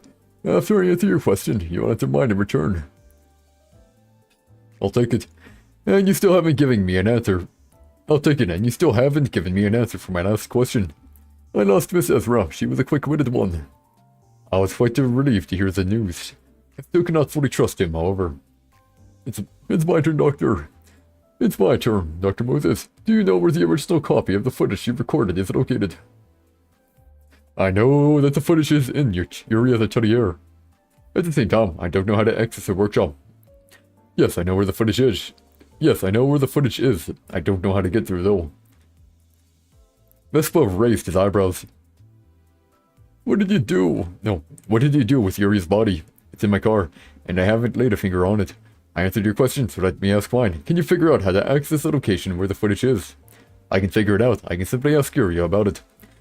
Even if I had no way of knowing, this is a question I am obligated to answer with a yes. If I said otherwise, my usefulness would expire to him. Vespa believes what I'm saying. This question is one asked by someone expecting to hear a truthful statement for every question. He's more honest than he seems. I've gained all the information I need from him. I've gained all the information I need from him. Vespa is likely to be telling the truth. That would mean Ezra is alive. Uriah's body is fine as well. All I can do next is have faith in Ezra. I can. What happens to us once we follow you to Endcorp? I'm afraid I don't know that. All I do is hunt down those who violate the taboo and send them to Endcorp. Vespa looked at his watch again. Alright, I believe we can now make a deal. As you pointed out, I have little time to spare. I will only take you along with the original footage, Dr. Moses. I will forfeit the hunt for Ezra and Uriah as of now. I would advise against attempting to bargain for more for your information. Fine, Uriah. Open the atelier for him. Uriah squirmed out of my coat pocket. Vespa quietly stares at us, showing no reaction to the moving teddy bear. Detective Moses. I told you, you should trust me. Understood. Understood. Doors needed to get to my atelier. We could use ones in Mr. Zhang's house. Can you make some time to go back up in the apartment? If we must, we'll go up as you ask, your arm. And the smoking pipe will be in my possession. You don't have to come with me anyway. After I nodded, Vespa came to my side. He took out a stasis preservation cube from his inside... No. He took out a stasis preservation cube from his inside coat pocket and stored my right arm in it. Putting the cube back, Vespa covered my shoulder with the dressing. He then put Faye on his shoulder, who was still lying on the ground unconscious. He bent his knees to lower his position and stretched an arm at us. Yuri and I watched Vespa's bizarre series of movements in silence. We have no time to take an elevator. Come over here. Do we really have to do this? Dr. Moses, I cannot waste a second. Disgusting. Vespa leapt to the 17th floor of the apartment with Faye and I in his embrace. He has tremendous muscular strength. He must have gained it through a multitude of augmentation procedures, and I assume he partakes in ceaseless physical training as well. We were back at Zhang Li's house in an instant. All the furniture in the house is now severely damaged or broken. Blade cuts were vividly showing on the walls. I could guess how fierce the battle was despite its lengths. I merely acted in self-defense while executing my duty. I hope you don't have any hard feelings towards me for killing an acquaintance of yours, Dr. Moses. He's a dangerous kind. He switches his attitude in an instant and entices people into bringing their guard down with honeyed words. Saying that he didn't do it because he wanted to. This man could have easily neutralized Ang Lee without killing him. In that sense, Vespa is a pro when it comes to hunting people. He knows when to apply psychological pressure on his target and when to loosen them up. Every action of his is calculated. Vespa gently put Faye and I on the floor. Yuria, open the workshop. Yuria climbed out of my pocket and touched one of the closed doors. The door vibrated briefly. Done. I want you to enter first, Vespa said, adjusting his glasses. It had been an unfamiliar sight for him, but he doesn't appear phased at all. I picked up Yuria, who was standing in front of the door, and placed her on my shoulder. I opened the door to the now familiar staircase to Yuria's atelier. I slowly walked down the stairs. Vespa follows us from behind, keeping a distance. After coming down the stairs, we're walking along the corridor leading to the hall. This is where the real battle starts. Yuria, the bears. Right as I whispered the words to Yuria, I rolled forward. All of the bears in Yuri's atelier rushed at once. Teddy bears armed with blades on their paws jumped into Vespa. There was a flash of yellow light. The heads of the bears dropped to the ground before they could even reach him. A large bear with an axe descends from the ceiling, aiming for Vespa. The bear is split in half before touching the ground. While Vespa's sword was busy cutting apart the bears, I desperately ran toward the exit. Numerous bears gang up on Vespa. Every single one of them is sliced up before they can touch him. Keeping Vespa occupied is good enough work for us, however.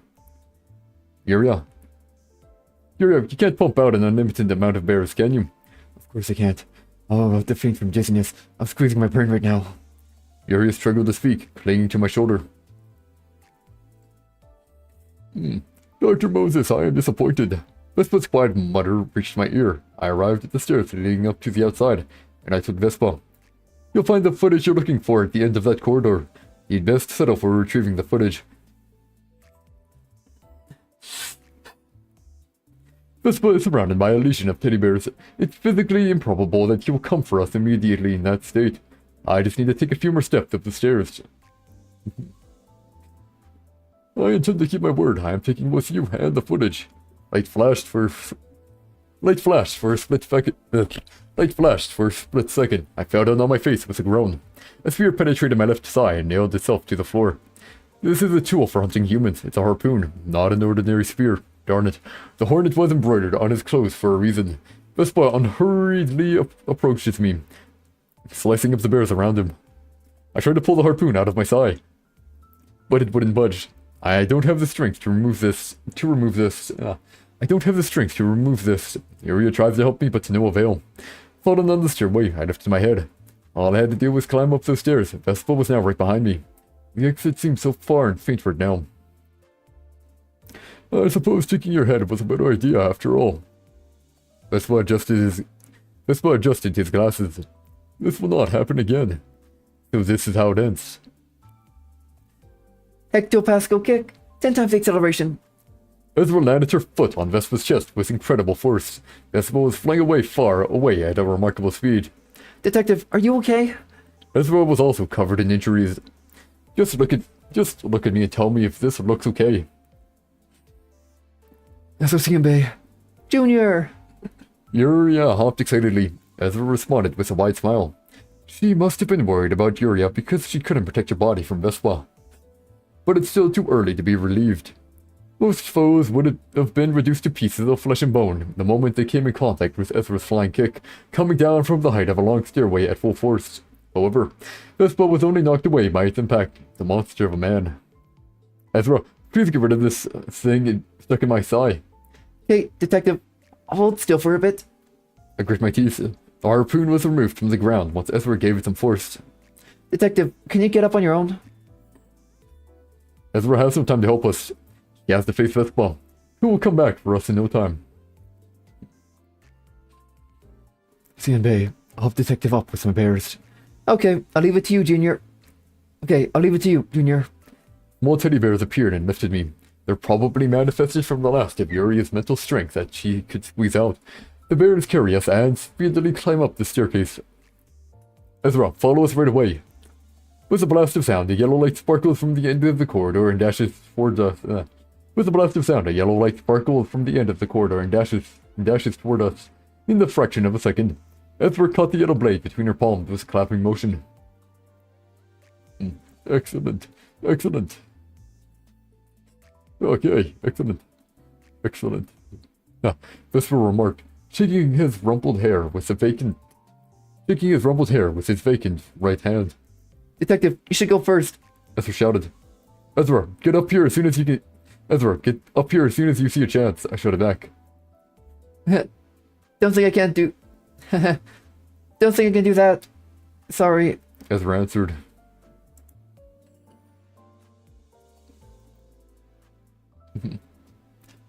Chapter 20, a bloody struggle. A bloody struggle. Nevertheless, Ezra moved forward. Cause I think I might win this if things go well. Well, the edge of the sword in Vespa's left hand is facing towards Ezra, and she's desperately keeping the blade from getting closer to her. Vespa strikes Ezra's ribs with his unoccupied right hand. Boom, a noise echoes. The blow sends Ezra flying to the wall. She then rebounds to deliver a kick to Vespa's head. Vespa's glasses are knocked off of his face. He stumbled for a moment, but he soon regained balance. Ezra wiped the blood on her mouth. You're talented in combat. A yellow light flashed. But you do not have the talent of killing people. Blood spilled from Ezra's chest. She took out the Nestor workshop hammer and swung it downward, only to land on thin air. Darn it. If only I had my smoking pipe.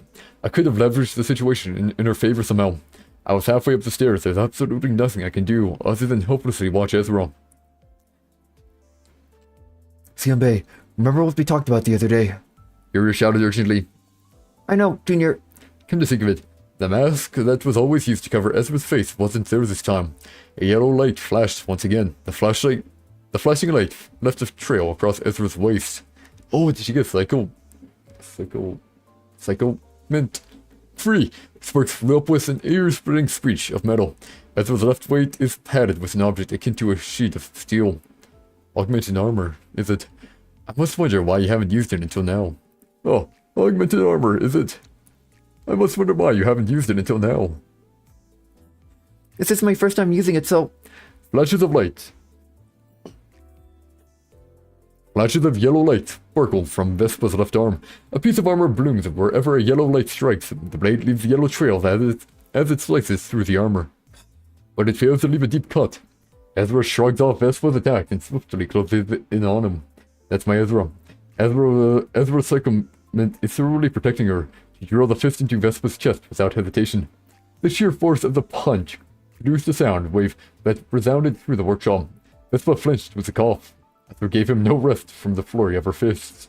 Vespa is steadily being pushed into the corner, coughing up blood. This battle is under Ezra's control now. She gives her opponent no room to brandish their sword. Ezra knows well how to fight someone armed with a bladed weapon. But Vespa is just as persistent. He won't fall down or let go of his blade. Even though his face is already covered in blood, he won't lose his balance. Despite seeing Ezra completely dominate the fight, I can't be at ease. I must reassess you. Vespa mutters something. Ezra ignores his mumbling and continues to throw punches and kicks at him. Groin, left chest, laryngeal prominence, right waist, left calf, solar plexus, left cheek, solar plexus, groin, rib, left thigh, groin again, left waist, as his fist strikes every known weakness of the human body that could be fatal. Vespa groans, but he does not collapse.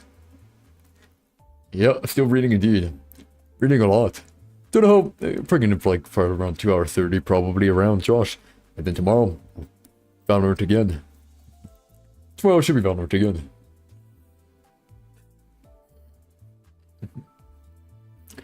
Yuri and I reached the top of the stairs and escaped the atelier. Outside of the door, we watched Ezra's fight with bated breath. Then, a sharp, high-pitched sound was heard. Vespa was holding a harpoon in his right hand. That harpoon was lying on the floor behind Ezra mere moments ago, and there was a hole in the armor covering Ezra's left shoulder. Blood leaks from the injured shoulder, yet Ezra does not step back. She continues to pummel Vespa with her right hand. Vespa held the harpoon short and stabbed it into Ezra. Ezra took quick steps to dodge to the side, but she couldn't outspeed the thrust. The harpoon penetrated deep into Ezra's side. Nevertheless, Ezra moved forward, and she wrapped her right arm around Vespa's. Crack. This is the sound of bones breaking. Ezra broke Vespa's arm and snapped it. Clink, the harpoon tumbles to the floor. However, Vespa's eyes have not gone lifeless. He stares into Ezra without blinking even once. Those eyes are dangerous. Ezra cannot finish this fight. She will die if this goes on. The fight needs to end right this instant. Ezra, get up here now. I shouted at Ezra from the top of my lungs. She instantly backed off, kicking Vespa in the chest. Yes, Detective. Ezra rapidly sprints up the stairs. Vespa has his gaze fixed on her. Yuria, seal the workshop, I yelled, ready to shut the door. The harpoon is lifted in front of his eyes. Ezra climbed the staircase in a matter of seconds. She's only one step away. A yellow light flashed before my eyes. It can't be anything other than his harpoon, coming at full speed towards Ezra and towards me. Believing in Ezra, I slammed the door shut with all my strength. Quing! The vibration sent a tremor through the building for a while. I am fortunately alive. The harpoon couldn't break the atelier's door, and Ezra. Detective, what do we do with your arm and leg? Doesn't it hurt bad? She was checking on me first, even when she was badly injured herself. We all survived the hunter, I heaved a sigh. Looking around the living room, I was greeted by the fixers of Degree office who were still alive, and Faye was at the center of them. There's many pieces that need picking up here. Chapter 21, road trip. Yeah, let's help ourselves do a fair bit when we get there. Here we go.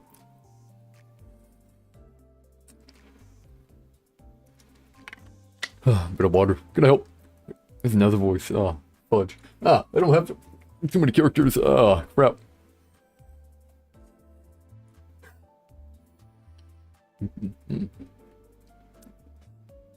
It seems 5 fixers out of the 17 of Uguia office have survived. They're just as badly wounded as we are. Some have lost their arms, and most are drenched in blood. It's evident that Vespa's end goal wasn't senseless murder. He exerted the precise amount of violence that was needed to carry out his mission. He most likely withdrew from the hotel as soon as he secured Yuri's body. What should I do here? What should I do here? My father has passed away. He said, I suppose you're responsible for it. And it's also thanks to you that I could leave that room. Sorry about that. It was my father's choice to work in such a perilous business.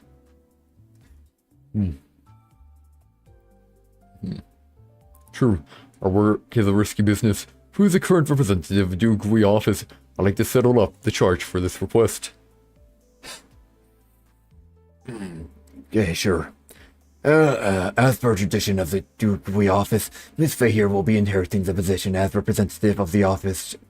One of the fixers spoke. A hereditary office. A combat office with a hereditary system. This office values loyalty above all else, as I suspected. Moreover, the new leader is a student who hasn't reached adulthood yet. It's unfortunate, but it's as clear as day that this office will disband sooner or later. Well then, Faye of Duguli office, let me ask this straight. Are you going to hold us responsible for this? The room fell quiet. My contract with Zhe Ling was a verbal one. There's no document to prove that Zheng Li died protecting us as part of his work. The worst case scenario would be her escalating the situation into a violent conflict as payback. We'd have to fight tooth and nail against people with equally tattered bodies. Our fate is in the hands of this young representative.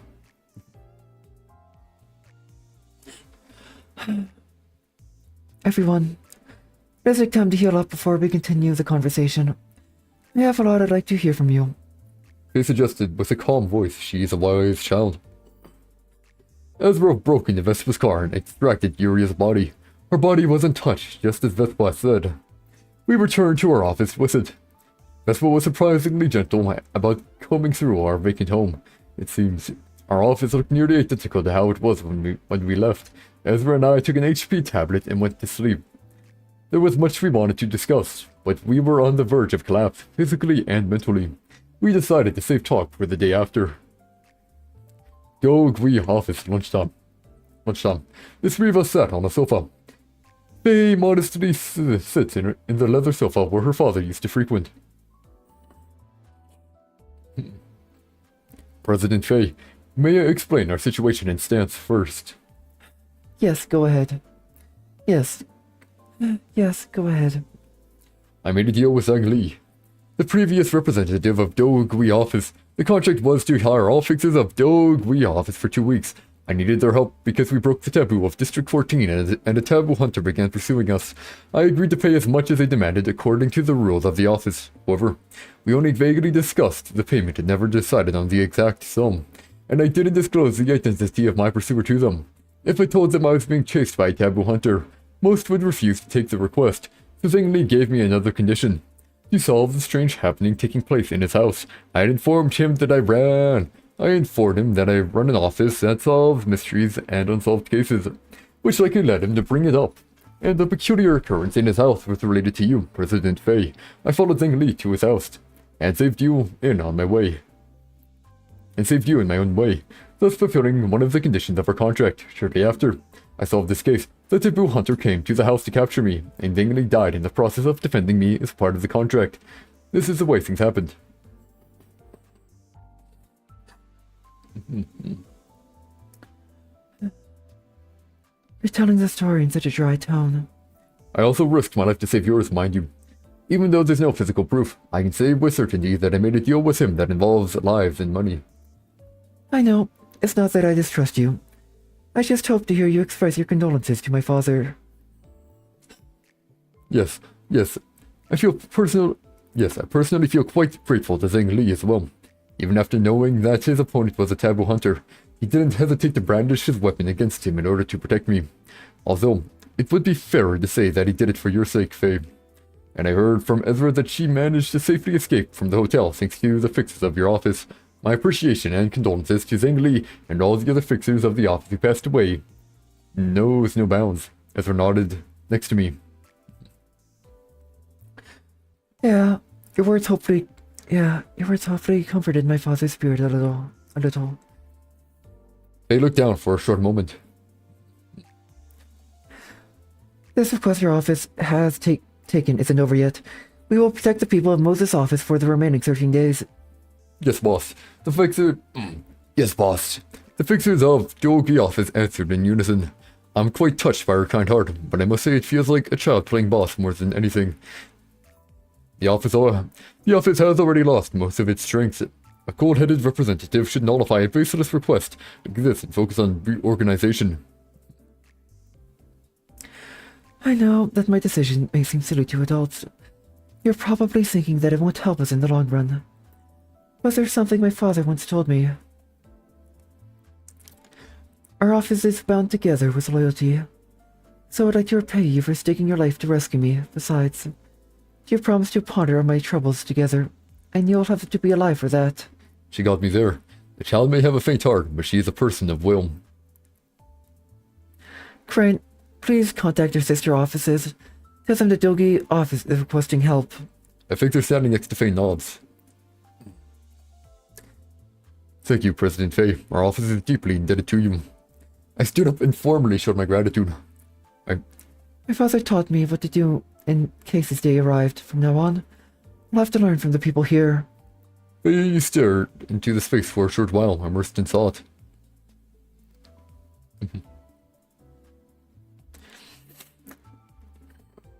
Let's settle up the request fee for now. I'll set the amount based on the customs of Dogi office. He's meticulous in her business dealing, at least. Ezra, I'll leave this to you. I came up to the rooftop. I fished out a cigarette from a pack with my left hand and held it in my mouth. I have to light it up as well. What a nuisance. Blowing out smoke, I thought about what lay ahead of us.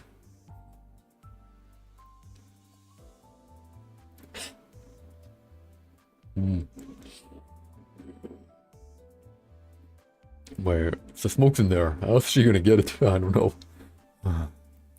Detective Moses, what will you do about your smoking pipe? That's what I would like to ask. What will you do about your workshop? My atelier will be out of commission for a while. I've wrung out all my brain power, so I won't be able to reopen the atelier anytime soon. And conjuring up bears to work for me is another mental chore. Oh, both you and I have become useless. Actually, no.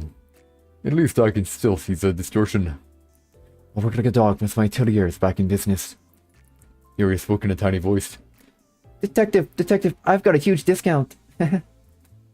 Detective, I got a huge discount. Ezra came running with a delighted look. Looks like the negotiation was a success. I pulled another cigarette out of the pack. Ezra definitely lights a cigarette in my mouth. Detective, where will we get a new arm for you? Oh, and what about the smoking pipe? You've come at the right time. We were talking about it just now. I'll have to get a new arm before we head to District 11. Ezra, may I leave you to choose the right model of prosthetic for me? Yeah, you bet. I'll find one that suits you real nicely, Detective. I'm taking it off from my real arm once I get it back from the pesky bee. The last time I saw my right arm, he stored it in a stasis preservation cube.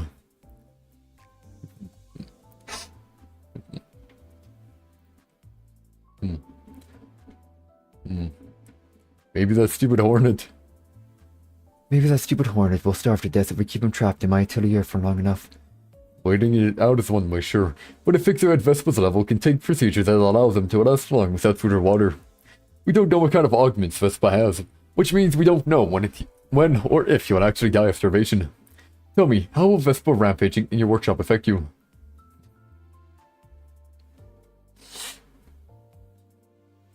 Sorry, did you do that? Wasting it out is... At least, it'll take some time to restore the atelier, first and foremost. And by some time, I mean a considerable amount of it. I'll be dead weight for a good while. At least it's a relief to know that your body and mind will be alright. I'll use my brain to work out how we'll deal with Vespa, so you can let yours rest. And Ezra, how did you manage to manifest your segment? Ezra is wearing her mask now. Her distortion has become visible again. I put a new cigarette in my mouth. I missed my pipe. I consulted with my junior here about it, actually. I was thinking maybe I could get stronger if I learned to use Psychomint, so she taught me the knack of it. Here we go. I don't believe a knack alone is sufficient to manifest the Psychomint. I gave her a pendant in addition to that. Another prototype of mine. I watched the footage of Ezra, Bay fighting the skeleton, Titan and Taeyong Prudy's kill over and over again, and carved a pendant that I thought would be compatible with her. The pendant I made is a catalyst for manifesting Psychomint. It also helps shape the Psychomint according to the carved mental image. That will be quite useful in the future. Carving one is a time-consuming process that I need my atelier to even begin, though. I could become stronger thanks to you, Junior. Both of our problems come down to Vespa being trapped inside the atelier. I need my smoking pipe back, and Yuria needs her workshop back to fully realize her capabilities. Nothing has really changed. I need to meet up with Han Hee-jun in District 11 and dump this beehive on him. What should we do with your body, Yuria? Oh, about that. When I explained your situation to Faye... she said she'll take care of the body until we get back. She's being too nice to us. Perhaps she wishes to ensure that her father's life is not lost in vain by providing safety and comfort to the people he died to protect. In any case, I'm in no position to refuse the hospitality. I took the cigarette out of my mouth and ground it into the ashtray. It's time to start preparing for the trip. A funeral for Zhang Lei and his deceased subordinates was held for 3 days. The funeral was conducted according to the traditions of the nest, Zhang's region of origin. He remained in the funeral parlor from start to finish of the ceremony, looking at the portrait of Zhang Li smiling at the camera. I couldn't help but be reminded of a photographer I met some time ago. I had to accompany Ezra on her shopping tour to workshops for some time. The fixers of Doogie office and its sister's offices escorted us throughout the leave. As though we were noblemen. In fact, the escort didn't stop when we were back inside. They stood guard vigilantly around our office and made sure that no intruder could dare approach or harm us.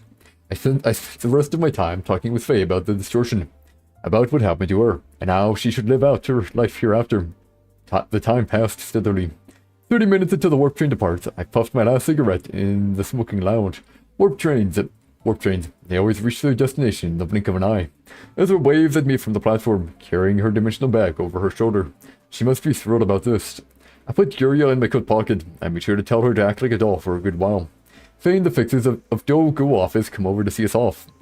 Ezra and I sat in our seats on the train. We're finally leaving. We're finally leaving. We faced so many vicissitudes up until this departure, alas. The trip. I'm so excited for it. Ezra, what awaits us there might be even more intense than the wings we've gone through recently. And food, too. I've only seen the food of the southern district in pictures, so I've always wanted to try it myself. Yeah, let's help ourselves to a fair bit when we get there. Oh yeah. I closed my eyes. And when I opened my eyes, we were already at our destination. The warp station in District 11. Where the nest of Cape Corp is located. Where Han Hee-jun is, and where that person is. Just to tell you though. You see,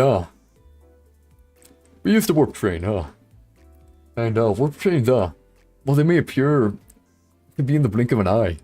In actuality, well, for the lack of a better word, you get trapped for thousands of years of torment in there. And it's really bad. Really bad. So yeah, just think of that. So well, blink of an eye. It wasn't actually a blink of an eye. Chapter 22, Part 1's Epilogue, Part 2's Prologue.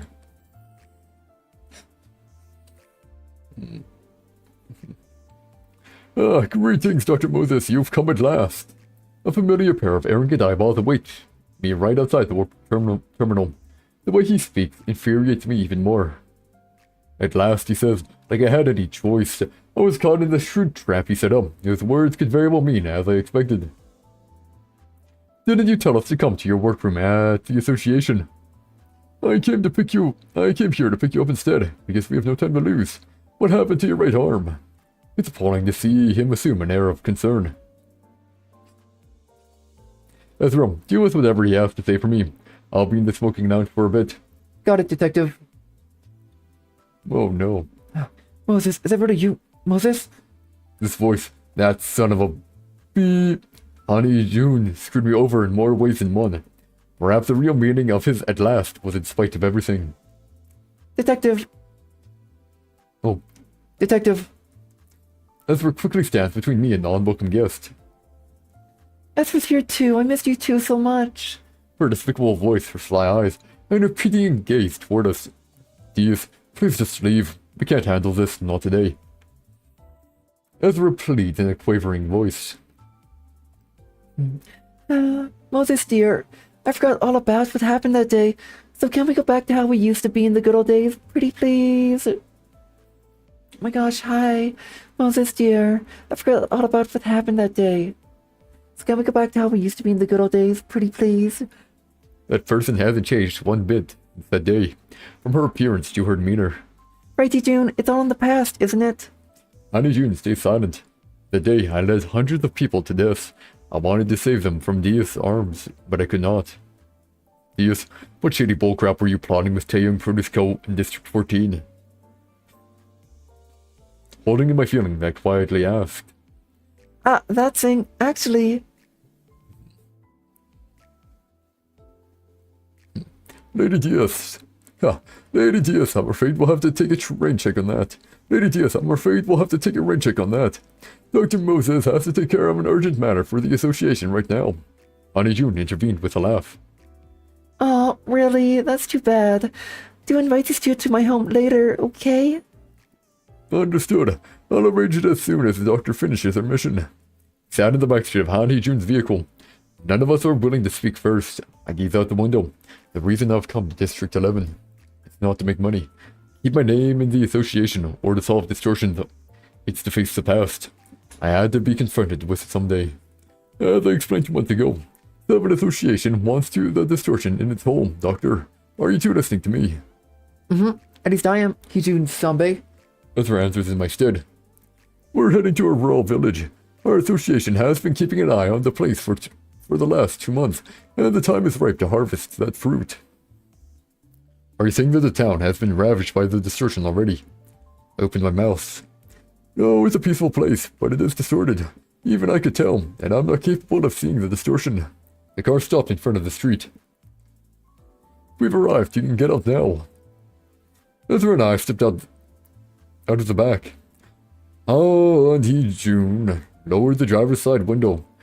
Walk down the street for around 15 minutes, and you'll find a small village. Walk down the street for around 15 minutes, and you'll find a small village. And what exactly am I supposed to do there? I haven't received any documentation detailing the mission. I took a pack of cigarettes out of the inner pocket of my coat and held a cigarette in my mouth. Dr. Moses, you're smoking pipe. Surprise, Honey June asked. It's a long story, so care to remind me what we should do here. You'll see once you enter the village. Your work is to investigate the place and draw a cogent conclusion from it. Afterwards, report what happens in the village to the association. I swung my hand at Han Hee-jun as a gesture that he's told me enough, and as such can sawed off now. Dr. Moses, this will be a wretched job. I puffed smoke into the air. Han Hee-jun raised the window back up. Please survive. He just will stop being an ominous sod, leaving us behind. He drove solidly away. Ezra, Yuria, get ready. Yes, Detective. Ezra tightened the grip on her dimensional bag. That was too cramped. Yuria climbed out of my pocket and assumed my shoulder. We walked along the narrow street and headed into the village. It's TSA. Oh. Okay, I'm gonna be right back. Aye, gotta use the bathroom quickly here. Right back, okay?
Okay, there we go. Sorry, I had to use the washroom. Sometimes you really gotta go, you know. A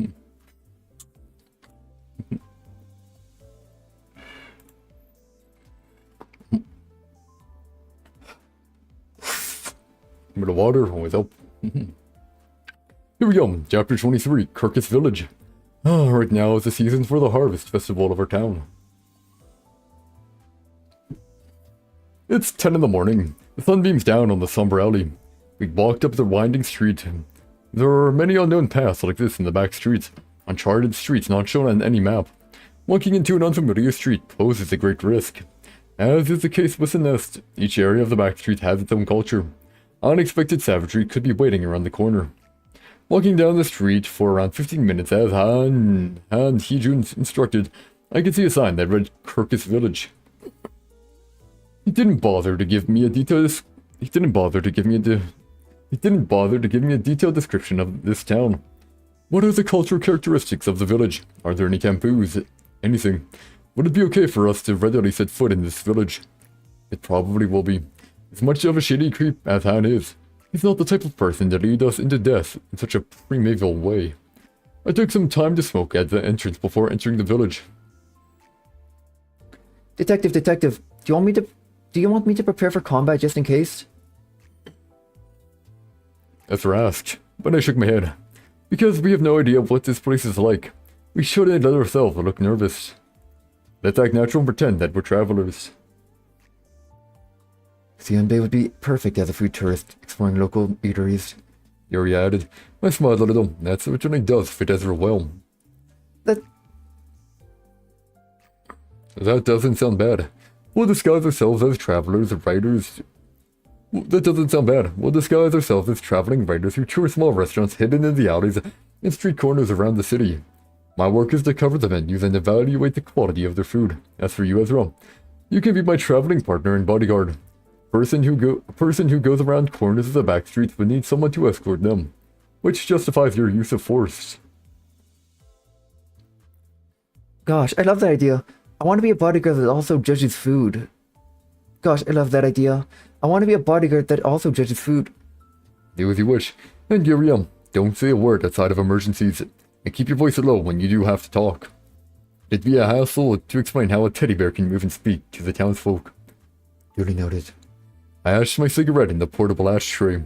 Alright, time we head in. When I entered the town, I couldn't believe my eyes. It's a quiet and cozy place.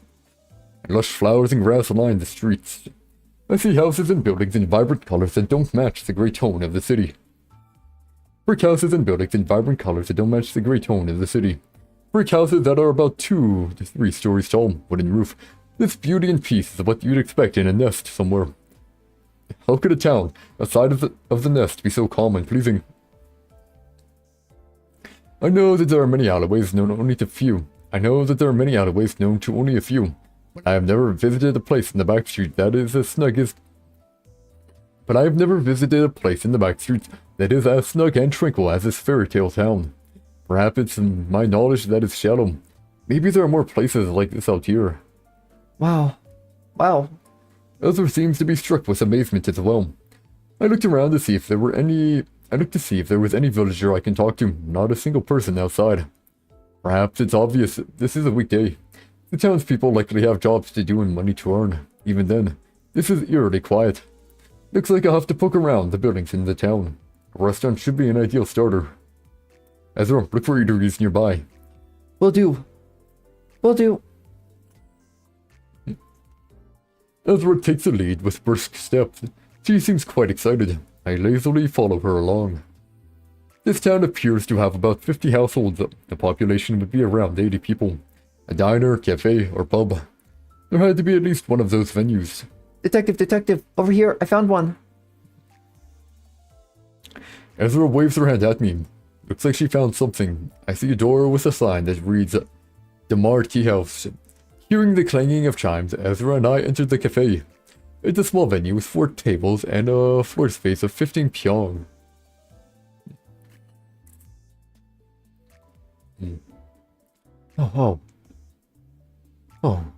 Oh, welcome to the shop. The voice did not seem to expect a guest. Is this place open right now? I asked. Yes, of course.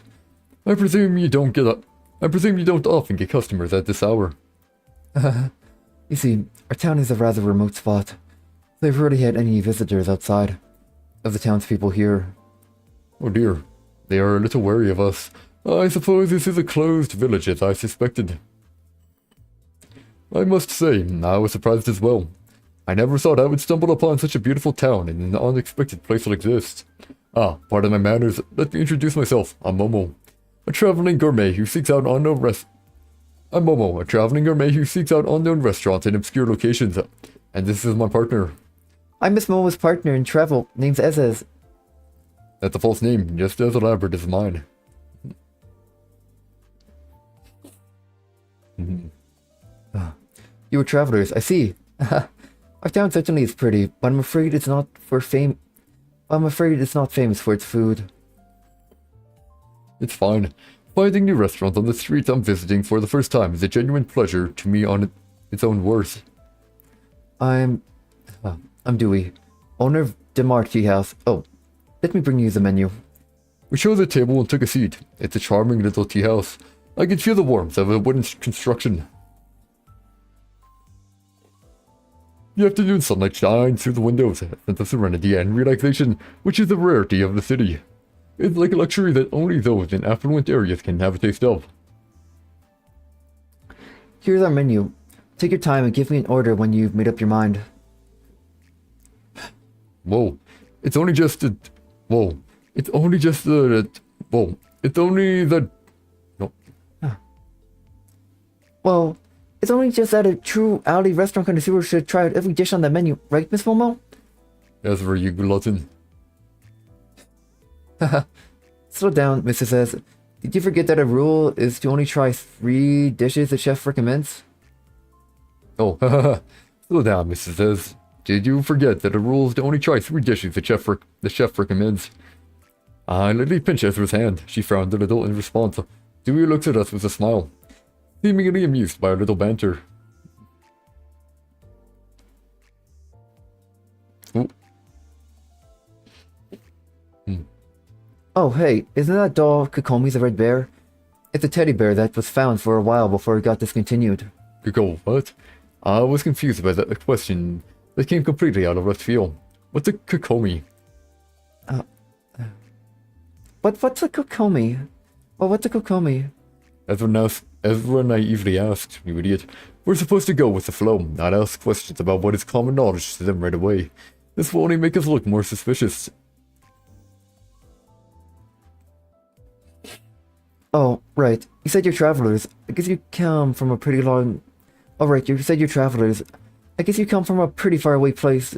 The character was still pretty popular in its time, though. Uriel slightly trembled on my shoulder. She must have a thing or two to say about that. Haha, this was a gift from an acquaintance of mine, actually. I understand that you're a big fan of cute characters like this, Miss Ez. Didn't you know about this one? I gave Ezra a subtle signal. Kokumi's a red bear. Yep, I do. It'd be a crime for me not to know Kokumi. It's Kokomi. An awkward pause ensues. Honesty is the only way out of this. We're from the northern side of the city, so we don't know much about what goes on down here in the south. The north? The north? The north? The north? You've come from so far away. I've never left District 11 in my life, let alone gone anywhere near the northern areas. Well, you could say the same for most people in the city. I gave a serviceable response. It's time to change the topic. Well then, Dewey, I would like to order 3 dishes of your suggestion. Okay, please wait patient. Okay, please wait warmly. Dewey went to the kitchen. I could hear the sound of tableware rattling. I looked out the window. There's still no one else on this town. Is this town always so quiet? I talked to the kitchen with a somewhat loud voice. Right. Right now is the season for the harvest festival of our town. People who've got time to spare are preparing for the ceremony at the town hall. A period of celebration. A closed village and unique customs, not a good combination. Things like this usually follow a formula, and the formula usually ends up with creepy cannibalism. Ceremonies are called to carnage parties. However, if this was one of those predictable cases, Section 2 of the 7 wouldn't have bothered to entrust me with solving it. I'll take a straightforward approach.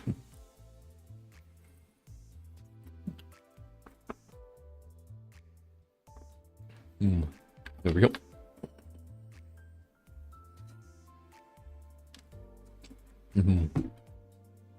A harvest festival could be joined. That festival, if you don't mind. Depending on the villager's reaction, this can be categorized into one of two types: rejecting outsiders or actively inviting them to participate. In the case of the latter, there is a high probability that the outsider ends up being the sacrificial lamb. This one, being a welcoming kind, would be much more convenient for us to resolve this mission. It's simply too much of a hassle to try and sneak into a festival that excludes outsiders. Of course. The festival becomes merrier with more people enjoying it. Dewey comes out of the kitchen with food for us: black tea, pancakes, and omelets. Looks plain, as his eyes sparkle. Well then, enjoy your food. I'll go ask everyone in the town hall. Thank you.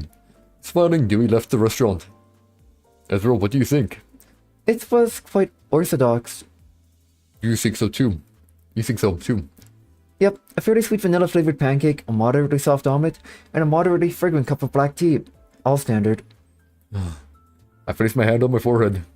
I guess I should just leave her to fill her stomach for now. I ran my eyes over the tea shop again. I still don't see any apparent anomalies. This is nothing more than a cozy tea house. Some time has passed. Door chimes ring as Dewey returned to the tea shop.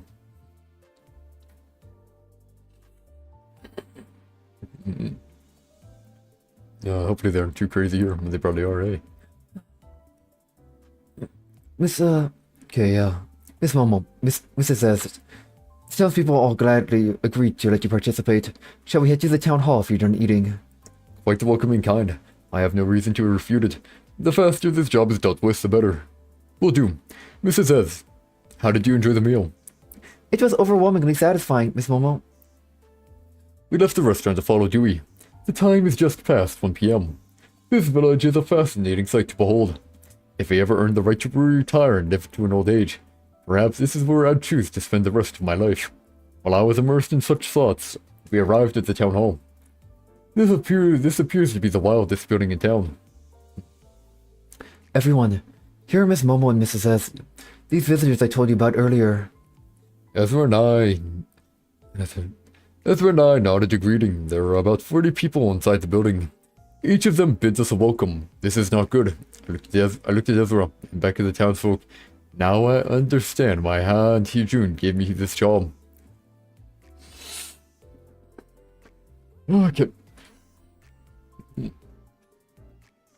Okay, a pleasure to meet you. I am Domus, head of this village. I heard from Dewey that you two are travelers. Yes, we're travelers who search for restaurants around the corners of the streets. I'm Momo, and this is SS. Hello. Ezra cheerfully greets them. Thank you for allowing strangers like us. Thank you for allowing strangers like us to join the festival of your village. Haha, that's the charm of traveling, isn't it? Besides, festivals are much more fun when there are other people to celebrate together. The townspeople are making effigies out of tree branches. We'd like to help you out with the preparation. No, you've come from a far place. You deserve some rest. I believe participating in all stages of a festival, starting with its preparation, is the way to truly enjoy it. As you mentioned, Domus laughed. You raise a good point, and I'll tell the people here that you two are helping out as well. We helped the townfolk with preparing the festival for a while. I carefully watched them while we worked. What I see confirmed that the suspicion I have is not just my imagination.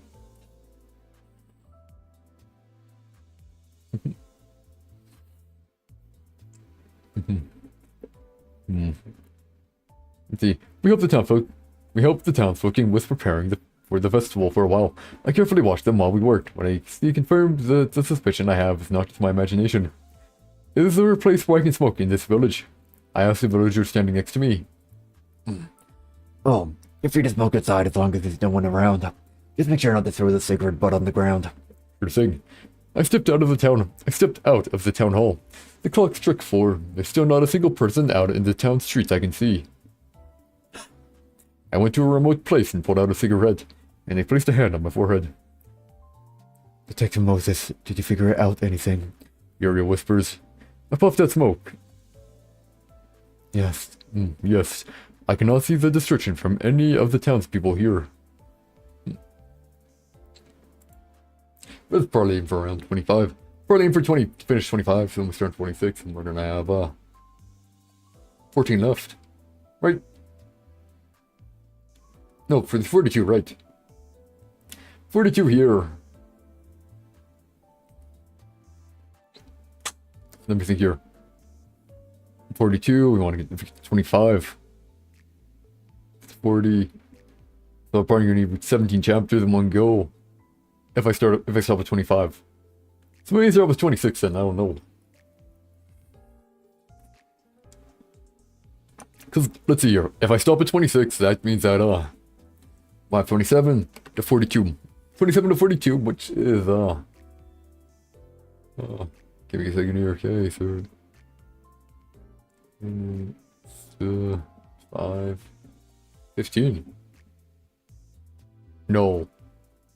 Wait, is it 15? I think it is 15. Yeah, I think it's 15. Which isn't too bad. Wait, I can do 16 easily. Right now we started... What were we at? We started at 10, we're at 14. So yeah, let's read up to 26. Then get the last one for 16, sure. You can't see through distortions. You can't see through distortions? But that has to mean all the villagers have cyclement according to our series so far. We'll see soon enough. I stared at the cigarette smoke I had just puffed out. If I had my smoking pipe, I could have used the white press to grasp the truth of this festival and the situation a bit more easily. The pipe, and this one. It's like thinking about overdue homework you procrastinated on the whole night. I walked back to the town hall. Miss Momo! Ezra waves her hand at me as if she were waiting for me to come back. Dewey is next to her. What's the business, Mrs. Ez? You see, Miss Momo, it's almost time for dinner. Those they're asking us to aid them with preparing food for the festival. Though they thought epicures like us would love to see the process firsthand. Oh dear, I'm not cut out for cooking.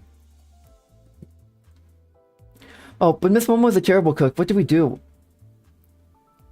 I wish I could smack her upside the head. Dewey. Oh, I'll help you out by your side, so don't be anxious. Dewey kindly spoke. And my wife here is here to help as well. Nice to meet you. I'm Mio. Let's all work together to prepare food. I can't see any distortion from this person either. I'll try. No, as Mrs. Ez mentioned, I am not exactly skilled in the culinary arts myself.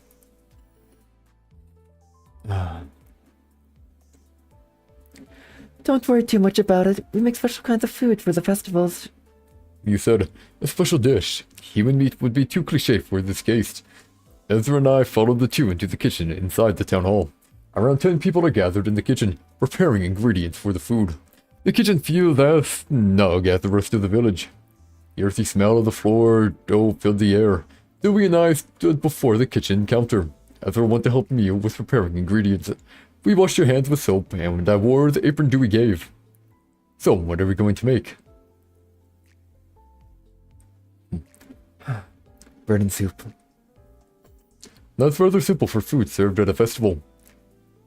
The plan is what we're trying to make here. Your mind becomes contaminated when you fill your stomach with delicious, extravagant food. Eating extravagant food contaminates the mind. It's not an expression people would usually say. Contaminate the mind. That's a novel way to put it. You think so too, right? It's what our town leader says. They work tirelessly for the mental soundness of our townspeople. This festival is part of their efforts.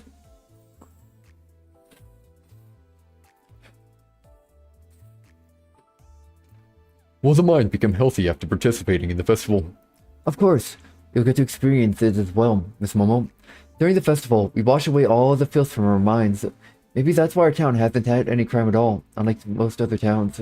While Dewey is speaking, something emerges from their chest. Tiny black arms crawl out. The distortion is manifesting. What is this? It's a person just to say something that provoked their own mind. Ezra and Miyu bring cleaned ingredients to us, and Dewey puts the ingredients in the pot, one by one. They wait for some time before adding each ingredient. Is there a specific order you're supposed to follow? Something? Is this festival held every year? No. It takes place monthly. That's a little different from most festivals I know. It must cost a tidy sum to stage it every month. Although we call it a festival, it's actually rather simple and modest. We only serve bread and soup in these festivals. Just like what we're preparing now. It doesn't mean we put little care into cooking the food, though. A festival where the mind is cleansed, held once for months. This smell is like a religious rite. Furthermore, the soup has no meat or any animal protein. It's cooked purely with greens and vegetables, carrots, potatoes, and mushrooms and more.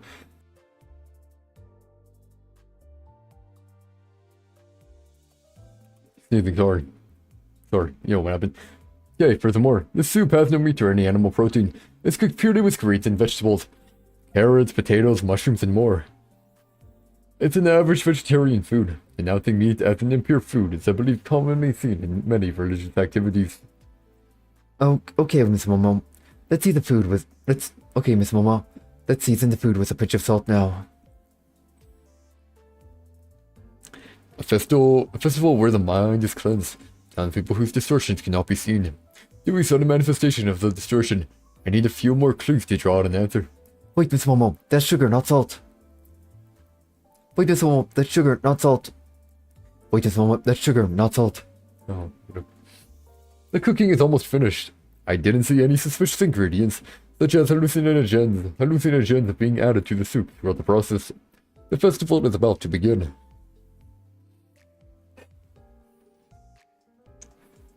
People sit around tables for 6 in the town hall cafeteria.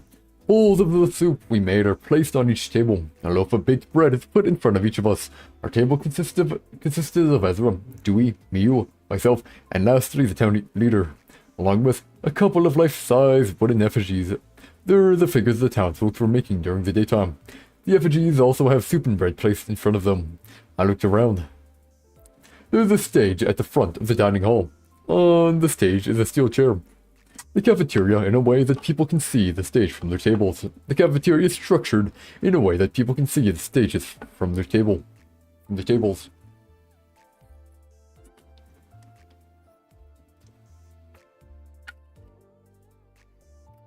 Oh, sorry to take a bit more water.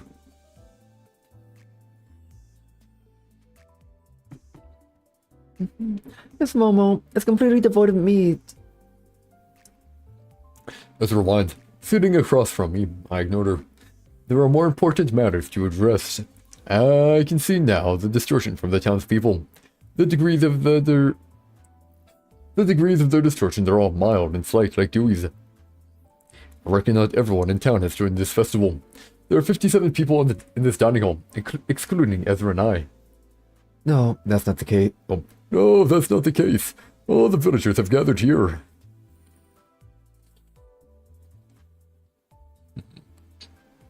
The town leader answered. The town seemed to have about 50 households. If it's true that these people are the whole population of the town, that would mean most of them live alone. However, if I take the wooden effigies into account, the total becomes 102. That isn't far from my estimate. It's even possible that these effigies are occupying the seats where other townsfolk used to be. Where have they disappeared to? I need to investigate that. You must be remarkably pure of heart, Miss Momo. Town leader spoke graciously. I don't see any filth in you. Mysterious phrase. He can see the distortion as well. Now everyone, let the harvest festival begin. The town leader stood up and announced with a loud voice. Let us laugh first. All the townsfolk burst out in laughter at the same time, including Dio and Mio. I laughed along. In a festival you're joining for the first time. You have to observe the mood and the people and follow their behavior accordingly. Ezra awkwardly laughed. The collective laughing fit went on for 10 minutes. When the town leader abruptly stopped laughing, the townspeople simultaneously quieted down. The town leader sat down. The distortions of the people progressed a little.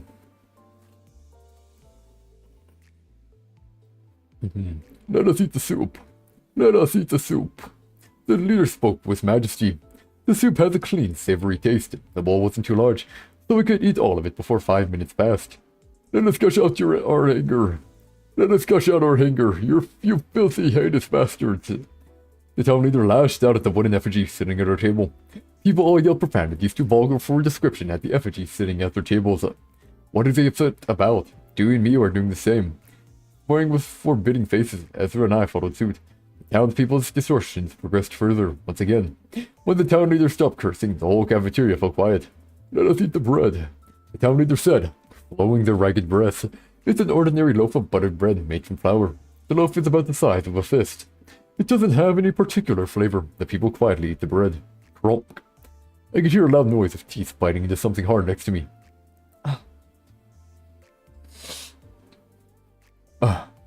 Dewey started bleeding from their mouths. A black object was inside the bread they were holding. That seems to be what broke their teeth. That thing feels familiar for some reason. He's gonna die, ain't he? A round of applause! A round of applause! Following the town leader's words, all the people clapped in unison.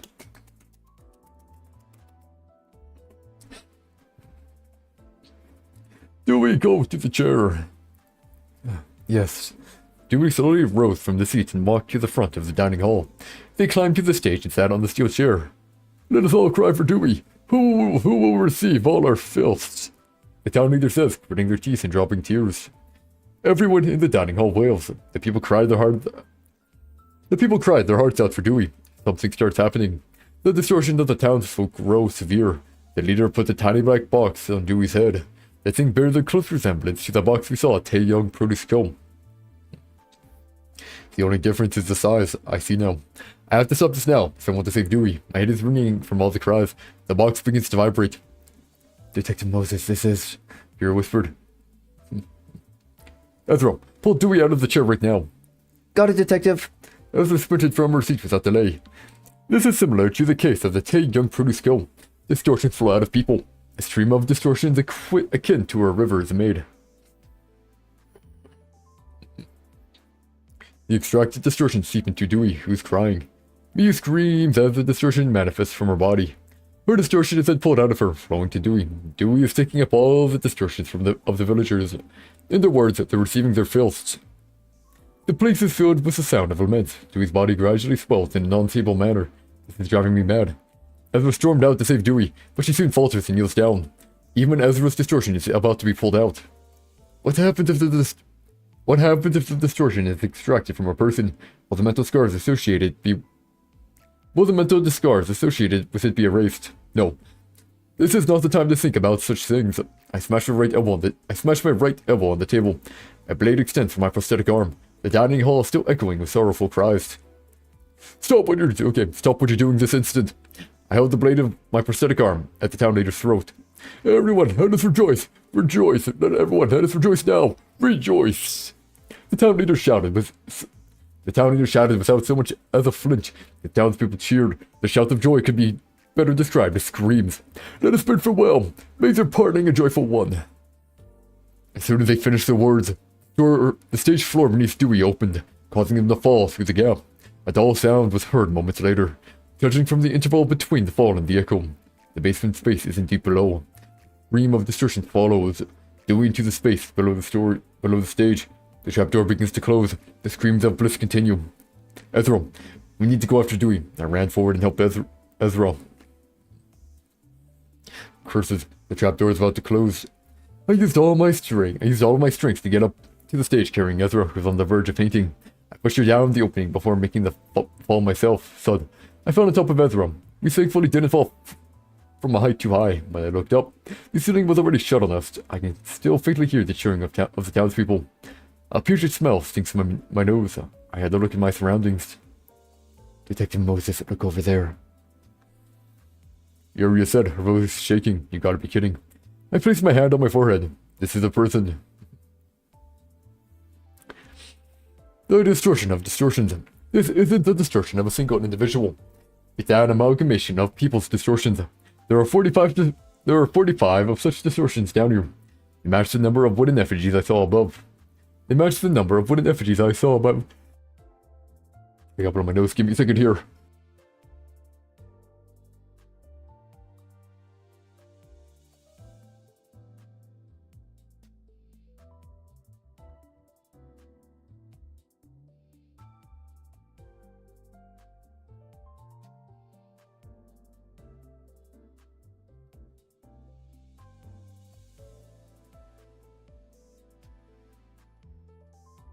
Oh, much better there. Perfect. Okay.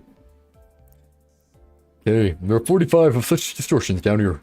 They match the number of wooden effigies I saw above. These are multiple distortions coalesced into large masses.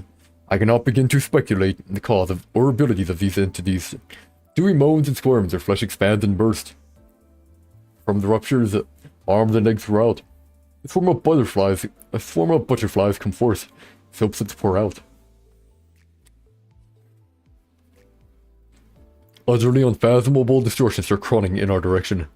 I don't have my pipe with me, Ezra is lying unconscious. Fortunately, there's a door behind us.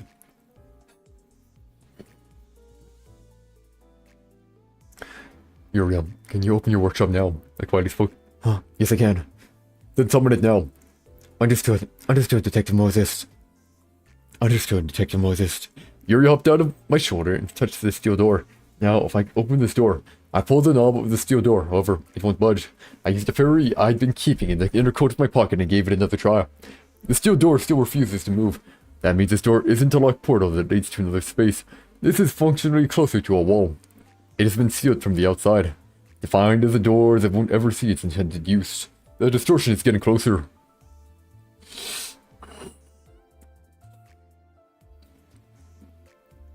Okay, the distortion is getting closer to us. I kept forcefully pulling the doorknob with all my might. My right arm was stretched tight. I have nothing else but the motor strength of my prosthetic arm to rely on. This is an expensive arm Ezra picked for me. Hoping that Ezra's choice of prosthetic limb was correct, I pulled the doorknob using all my strength. Steel chafing against the door frame produced a loud, grating noise. The ear-piercing screech drew the attention of a bestial distortion, which then started running toward me. Darn it. The screws on my right arm squeak.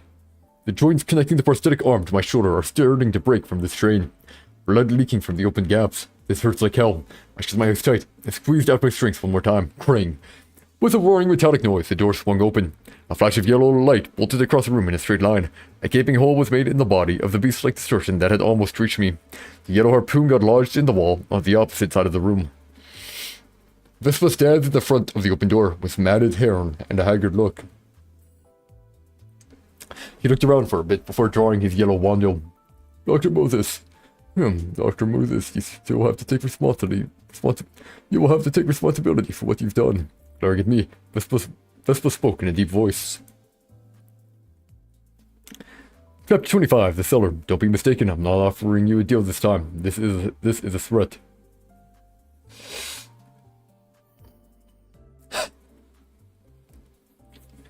But before that, we'll have to handle the situation. I assume these creatures are of a similar nature to what was filmed in your footage. Vespa mused before charging into the distortions. The creatures, each distorted in their own right, are slashed with the same blade, leaving a yellow trail in its path. When Vespa lifts his right arm, the harpoon stuck in the wall returns to his hand. It seems his broken arm has completely healed up. He slashes one distortion after another with flamboyant yet disciplined movement. A pointy tentacle rapidly extending from a distortion gets sliced before it reaches him. A beastly paw swung at him falls to the floor as a trail of yellow light passes through it.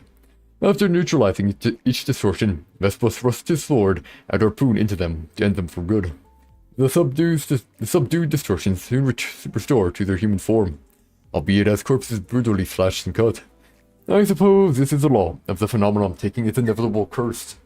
As they transformed back into humans, the distortion that had been shrouding them scattered away, most likely returning to the people who they originally belonged to. Vespa continues to advance without a hitch, creating yellow trails with his blade. If my prediction is correct, the most dangerous distortion should be lurking in the deepest corner of this room. Victim of the first festival, by the take of the distortion of 100 people. Their shape would be positively unimaginable. In our current state, there's no reason to take a gamble by confronting such a being. All we need to do is find a way out of this dungeon. Hey Vespa, the distortion's here. Zing, a yellow harpoon grazed my face and nailed itself to the wall behind me. Blood flowed from the cut before it bore my cheek.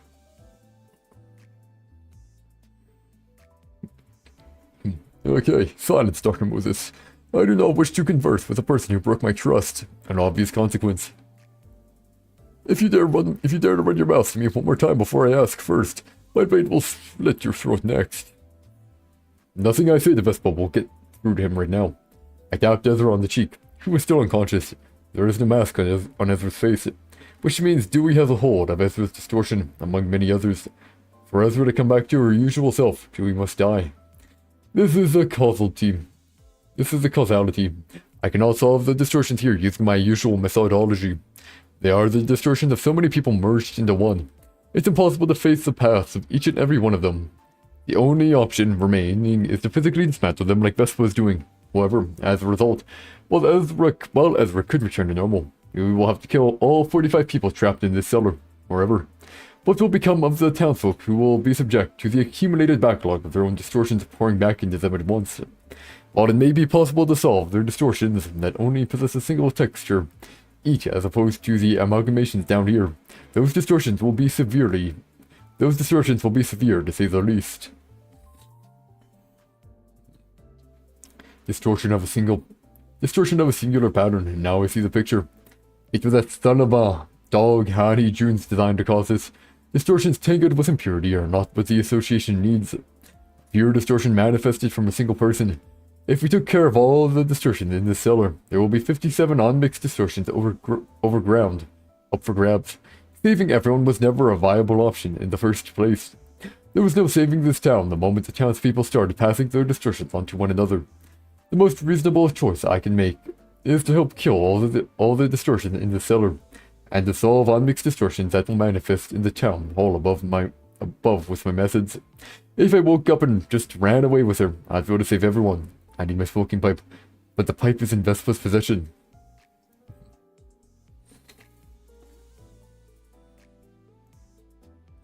Okay. Yuria, is there any equipment in your workshop I could use? Are you going to use it yourself, Detective? Yes. Those gadgets were all made with Ezra Base strengths in mind. The force will be too strong for you to handle. I just need something that can land one huge blow. This prosthetic arm can deal with the recoil. Wait here a second then. I'll fetch something useful from my atelier. Yuria ran to our workshop. I searched the room for Dewey. Ezra can regain consciousness once Dewey has been disposed of. With Ezra awake, I will be able to talk to Vespa without losing my head. Many times have I sacrificed the lesser for the greater in my life. Whenever I make such a choice, I can't help but feel as if a corner of my heart were being cut out. I see a distortion that appears to be Dewey crawling in a corner. It's not hostile. It wriggles on the wall, spewing butterflies, bubbles, paint, and other things from its bodies.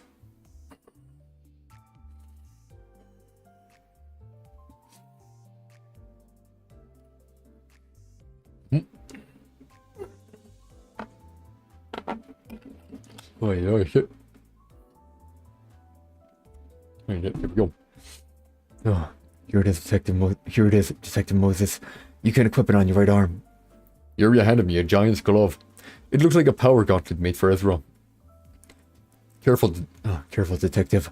The device was built specifically for Ezra Bay to use. There we go. Gonna clear my throat. I put the gauntlet on. Yuria, how do I use it? Yuria, how do I use it? Clench and unclench your fist twice, and then make a fist. Throw a punch once the gauntlet turns red. What can I do for them is to send them in a single blow and make it as painless as possible. Dewey may not be aggressive for now, but they might retaliate fiercely if I provoked them. I closed and opened my hand as Yuria instructed. The glove vibrates, releasing hot steam. My hand was always forced. Even when there seemed to be a choice, there was always a right answer. I was obligated to choose. The glove was heated. Streams of steam escaped, creating an intense noise. Vespa turns his head to catch a glimpse of me, then goes back to slashing distortions. I threw my fist at the wall. The sounds of crushing flesh and exploding mechanical parts rang through the cellar. Detective Moses! Yuria shouted. I grabbed a painkiller from my pocket and injected it in my chest. Dewey returned to human form, or at least their lower half did. No one will be able to tell that this was... Dewey returned to his human form, or at least their lower half did. No one will be able to tell that this cadaver was Dewey's with its upper half missing. My face and clothes are smudged with bits of flesh and blood. The prosthetic arm has been reduced to pieces from the recoil, its components scattered all over the floor. My right shoulder was gone along with the arm, as Yuria expected. The force of the device was simply too strong for my body. It served its purpose nonetheless. A mask appeared on Ezra's face. I shambled to her and moved my left hand with as much strength as I could muster to wake her up. Detective? You're awake. What happened to your arm this time? Detective? Oh, Detective, you've done it again. Getting yourself hurt while I'm away. Ezra scolded me in a tearful voice. It's not like I voluntarily walk into harm's way. Okay, now, I need to get my pipe. Okay, now, I need to get my pipe back from Vespa.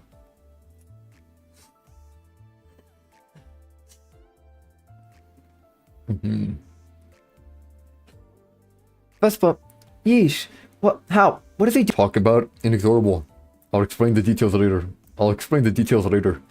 Ezra can't manifest Sycomet like the last time, because Yuria couldn't use her workshop to make more pendants, but we can still bluff. Ezra, stay alert and ready yourself for combat. Our harpoon will come our way in a moment. I quietly whispered to Ezra, and she nodded as she put on a combat glove. Hey, Vespa! A flash of yellow light caught my eye. Zing! A harpoon come! No. A flash of... Hey, Vespa! A flash of light... Hey, Vespa!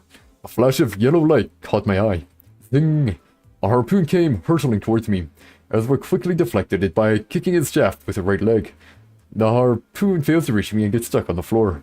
I believed I warned you not to speak to me. Vespa was standing in front of me before I knew it. He's covered in bits and pieces of distortions as well.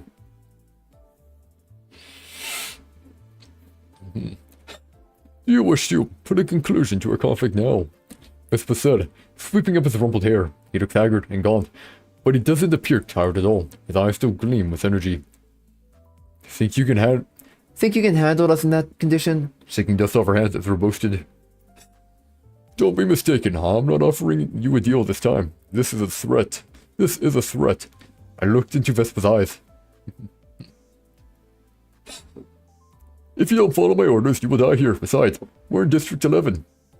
Did you just say District 11? Vespa let out a deep sigh. It's understandable that this news would hit him like a bolt from the blue. Then again, we merely did what we could to survive. And Vespa hunted us in order to get this work done. I shouldn't let emotion get in the way of this factual matter. What do you want this time, Dr. Moses? My pipe. Vespa took the pipe out of his coat and tossed it to me. I caught it in my left hand. And my right arm. I ate it. After all, I had to survive by any means. In that instant, Ezra charged at Vespa with incredible speed. Ezra struck Vespa on the right cheek with her fist. Vespa instantaneously retaliated by striking his left knee into her chest. The two got into a melee, unfazed by each other's blow. What a doggish mess. It's like the fight between a golden retriever and a Doberman. You put my thoughts into words. Ezra, that's enough. I've lost my right shoulder.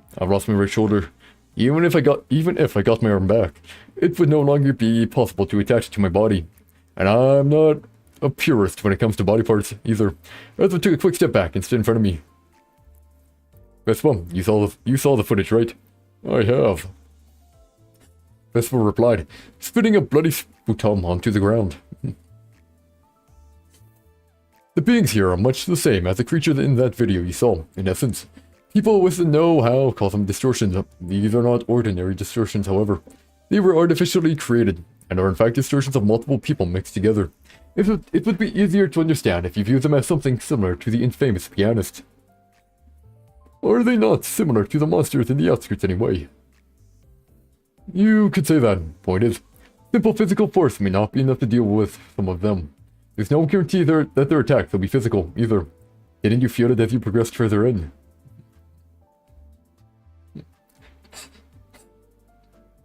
How should we terminate them then? Kill them with fire? No. You'll need the powers of my smoking pipe.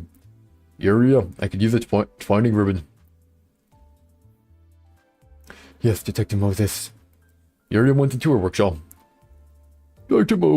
Moses, what is the purpose of taking up such an occupation? To learn about the distortion. Are you saying that you acted out of simple curiosity? You're rather selfish. Thanks to you, I have lost quite a few things. I won't deny it. I'm a selfish person, as you said. I only act for the sake of self-satisfaction. You should know that neither of us are following some noble cause to begin with. You aren't seeking sympathy from me, are you? Vespa glared at me and put on a faint smile. You're right about that. We were simply doing our jobs. Detective Moses, here it is. I worked as fast as I could to make it. Yuria shook my leg to grab my attention and handed the net orange ribbon to me. Ezra, tie this ribbon to my pipe. Got it. I held the smoking pipe adorned with the orange ribbon in my hand. I missed the sensation. I blew a white breath into the pipe. The white smoke shrouds Vespa and Ezra, as well as permeating into his yellow wando under gloves. What is this now? It'll protect you from psychological damage from distortion. It'll protect you from psychological damage some distortions will inflict, and the attacks you perform will leave more than just a physical impact. This is a method devised by Yuria and I, based on the capability of the white breast to protect one from mental attacks. We perceived the idea that it could perhaps be used in an offensive way to cause some kind of damage.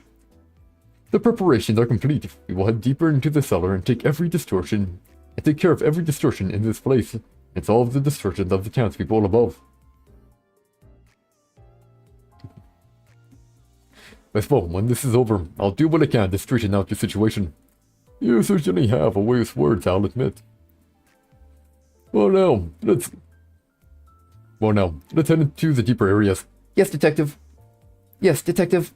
Vespa and Ezra led the way, with Yuria and I in tow. The distortions assumed more disordered shapes the deeper we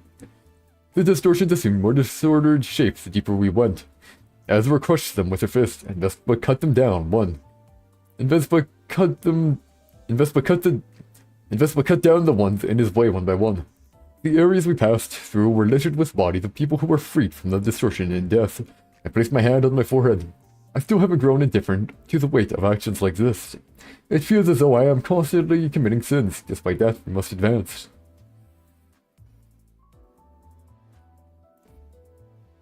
With Vespa and Ezra's forces combined, the distortions are easily dealt with. Soon enough, we are faced with the one final distortion remaining, inhabiting the deepest area. In spite of the white breast floating around us, merely looking at it makes my head pound. It takes the form of a spear of flesh that floats in the air. I cannot begin to imagine the desolation and anguish this person may have felt. During the distortions of 100 people, Vespa threw the harpoon at it right away. Blood spurts from the wounded left on its body. However, the harpoon couldn't dig deep into it. It's only stuck on its surface. Dozens of arms radiate from the globular distortion at once. In response, the arms are all shaped differently, each composed of different types of matter. Vespa swiftly severs the arms and tentacles coming at us. Ezra pulls back and loads up strength on her arm, then lands her fist on the harpoon stuck on the distortion for a smashing blow. Propelled by the impact of the punch, the harpoon managed to tear a sizable hole in the distortion's body. The gigantic heart lying at its center was exposed. That needs to be destroyed. The hole is slowly closing up. Ezra, stop that open wound from closing. Vespa, cut the arms trying to grab Ezra. Yuria, tie a penetrating ribbon to my pipe. Tie a penetrating ribbon around my pipe.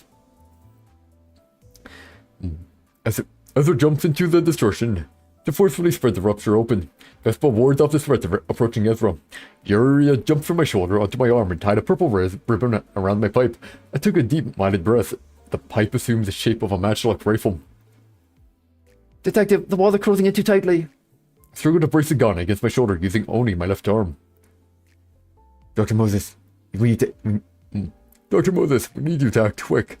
I have only one shot. I must make it count. I put forth all my concentration. Detective. I pulled the trigger. The bullet flew past Ezra's head and hit the distortion's head.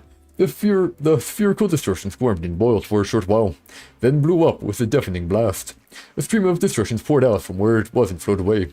Covered in blood and flesh, we stood before the corpse of a young person whose heart was punctured. Well, perfect. We're gonna call it here. The rest, we're gonna finish in one more stream, eh? 26, we're gonna have 26, we have 27, we have 4 here. We have around 16 chapters. Should be fine. Well guys, hope you enjoyed. Tomorrow should be Valorant. In any case, peace out. Have a good one. Goodbye. Goodbye.